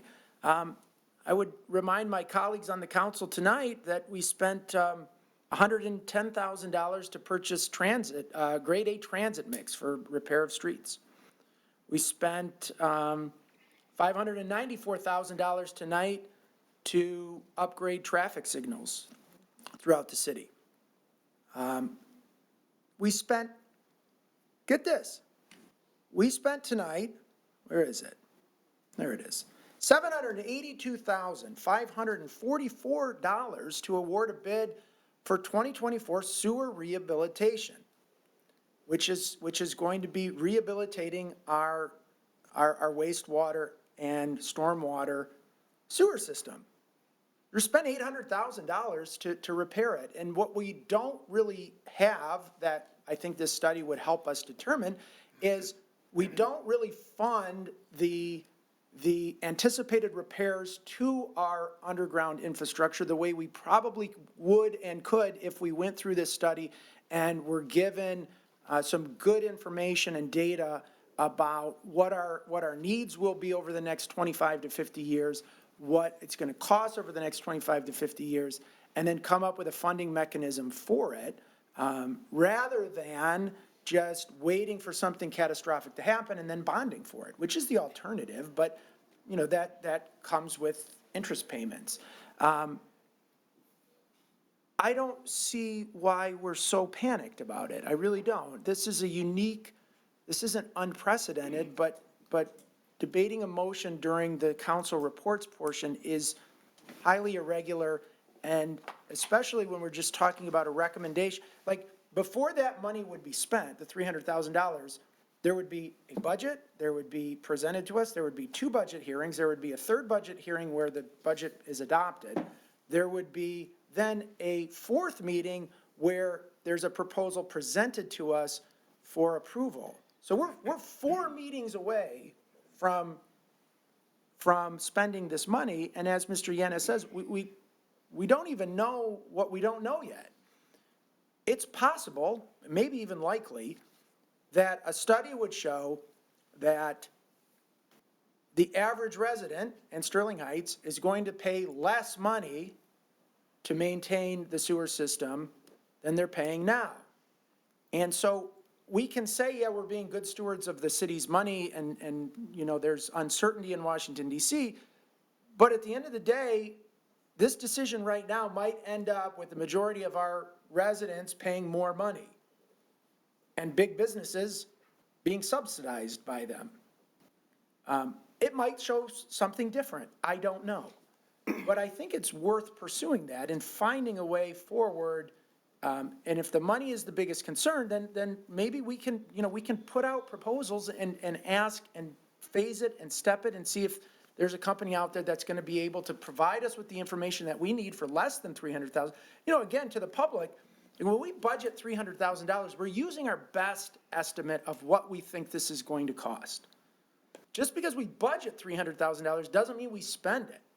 Every time Mrs. Varney comes in December and then at the end of the year to reconcile the budget, almost always she's coming back saying, we budgeted $3 million more than we actually spent. Because we're very, you know, conservative in that sense. Like if we look at this and say, well, we better budget $300,000, but we might get it for $220 or something, you know? One final thought I had. We, as policymakers, determine, we have influence over people's behavior, obviously. If we approve improvements at a park, that's going to change people's behavior.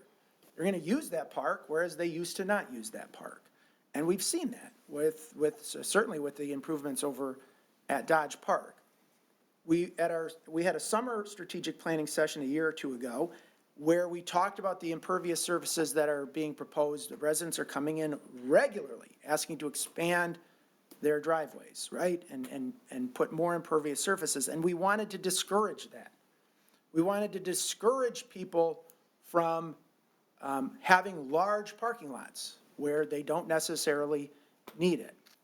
We have heard directly from our residents over and over and over, we want you to preserve open green space in the city of Sterling Heights.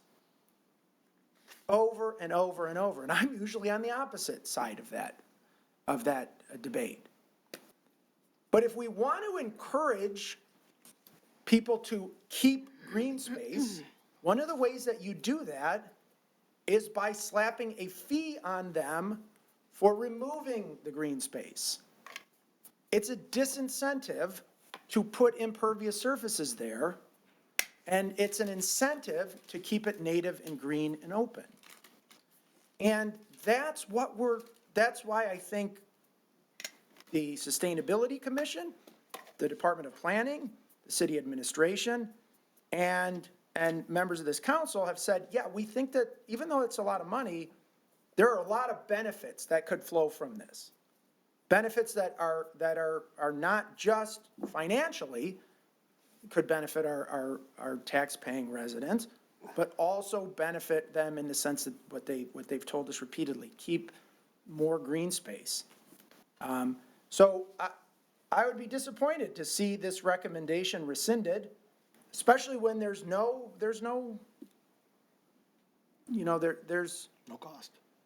well, there's just no urgency to do it. There's no urgency right now. My guess is that we wouldn't even spend this money for another 6 to 12 months. So I would, you know, I mean, we can do this. We can vote if this vote passes tonight. It really does, it doesn't stop any council member from, you know, bringing it up again during the budget process, and I suppose it might fail again. It might fail in that sense. But I'm hopeful that this is something that, if we're not going to do now, I don't know when, you know, because It's not like in 6 or 12 months, the federal government or the executive branch of the federal government is going to be settled down and everything will be back to normal. It's not. It's not going to be. It's been 2 weeks and there's, 52 times 4 weeks, that's 208 weeks. There's 206 weeks left of this at a minimum. So I think the time is right. I do. And it's unfortunate if I'd be disappointed if this passes. So, okay, can we have a roll call vote, Ms. Riska? The motion is to rescind the recommendation to budget money for a study regarding a potential storm water utility. Mrs. Zareski? Yes. Mayor Taylor? No. Mr. Yanes? No. Mrs. Yarko? Yes. Mrs. Kosky? Yes. Mr. Radke? No. Mrs. Schmidt? Yes. Okay, the motion passes 4-3. We shall not have a study in the budget. Mayor Taylor, I still have the floor, please. Okay. You know, things were just set up here about this being an election year. I have been on this council for 22 years. And if somebody thinks that what I just did was a stunt to get reelected, doesn't know anything about the last 22 years that I've served on this council. Honorably, I might say. So, I really am offended by that. I've never accused anyone up here of grandstanding for an election or doing something because of an election. I may have thought it. It's never been said. So I have nothing further, Mayor Taylor. Okay, thank you, Mrs. Schmidt. Council, anyone else? Reports? Reports. New business? Motions? Mr. Yanis? Yeah. Well, let me, I'm just going to follow up with what my colleague just said. And not to pile on, but just a little self-awareness for all of us. So, in the state legislature, there's a rule that says you cannot disparage a fellow legislator's intent.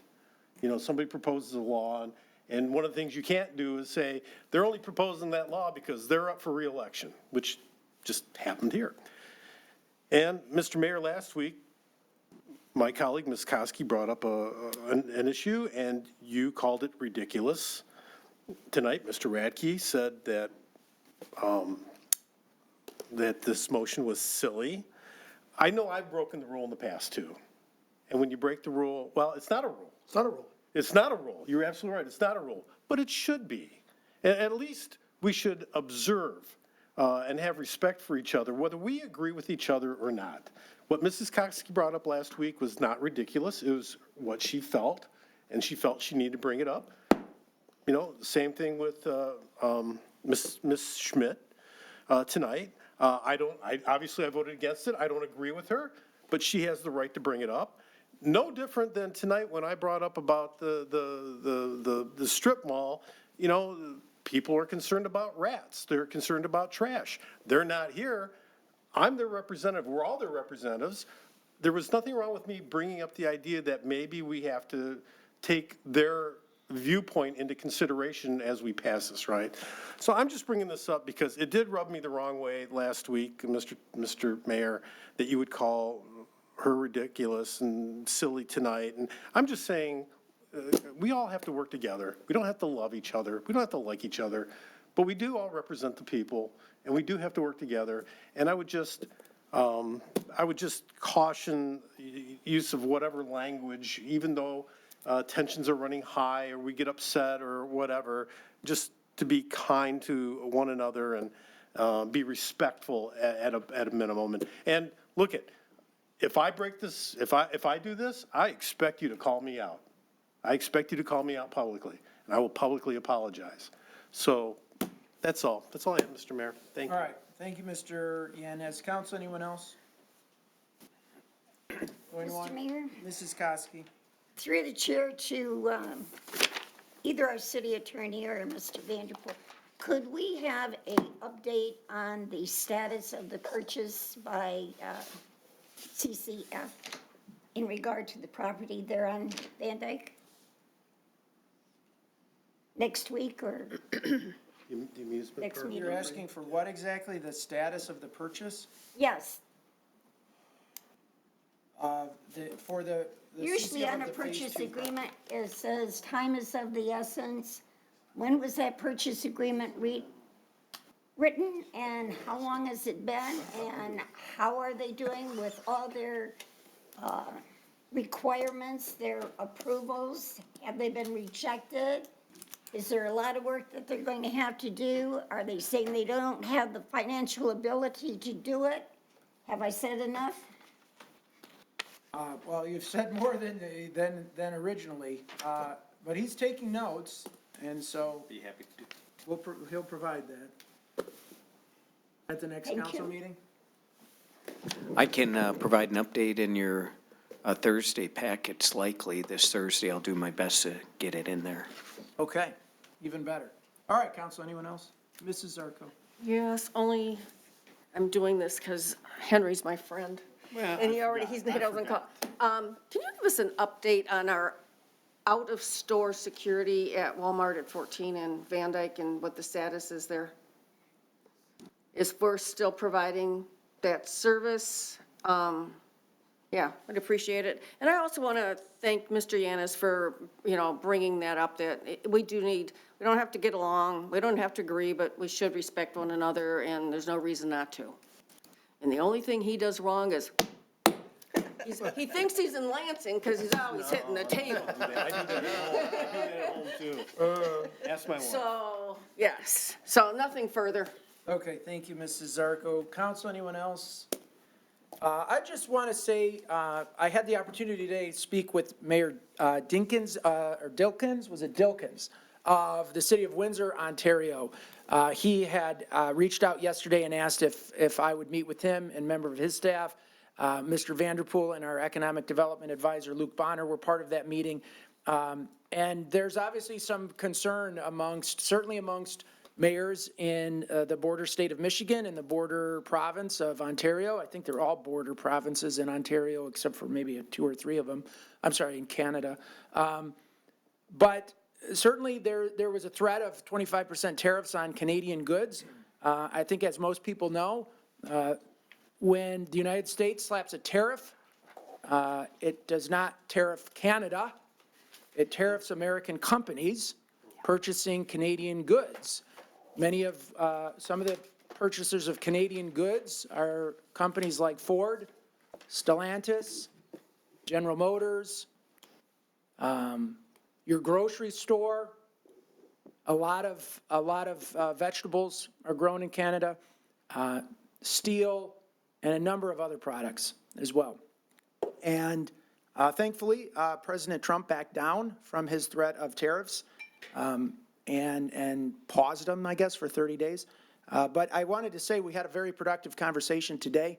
The United States and Canada, particularly Michigan and Ontario, have a very robust relationship where our economies are very much intertwined.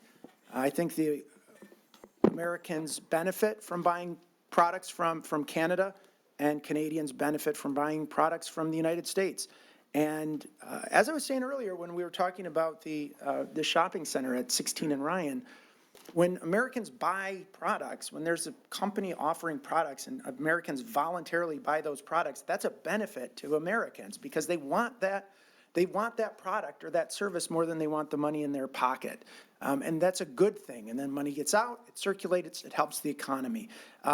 So I just wanted to say we had a very productive conversation today.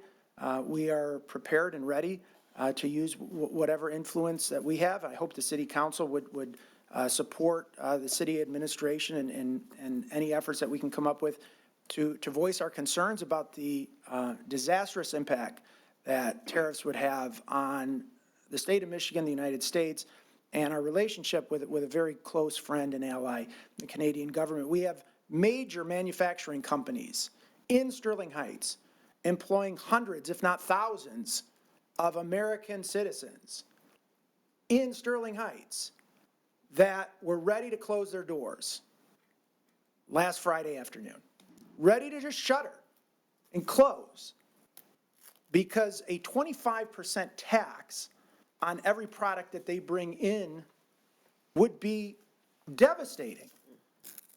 It would just be devastating. And so I want the public to know that we're working on that issue, and we'll do whatever we can to protect Americans from having to pay, because Americans pay these tariffs, not Canada, not Mexico, Americans. That's how it works. American companies pay the tariffs.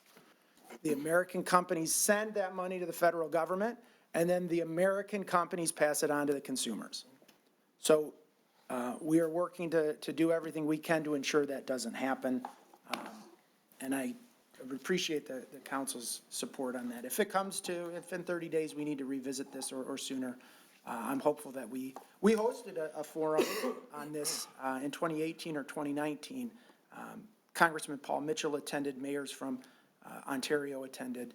We had a very, very good discussion, and I think maybe it helped. So I just wanted to make that announcement. And with that, I would Mayor entertain. Taylor. Yeah, Mrs. Zarko. As long as you're bringing up having discussions with other entities, the Michigan Municipal League actually is calling an emergency meeting of their board on Thursday morning to discuss what the effect of what's going on in Washington will have on the state. And Mr. Vanderpool has been kind enough to give me a lot of suggestions as to how it affects us, so that I can bring that to that meeting, and whatever I find out there, I'm sure to bring back to all of you. Good. Very good. Okay. I would entertain a motion to adjourn. So moved. Support. It's been moved and supported. With no discussion, all in favor say aye. Aye. Opposed? Motion carries. Meeting is adjourned.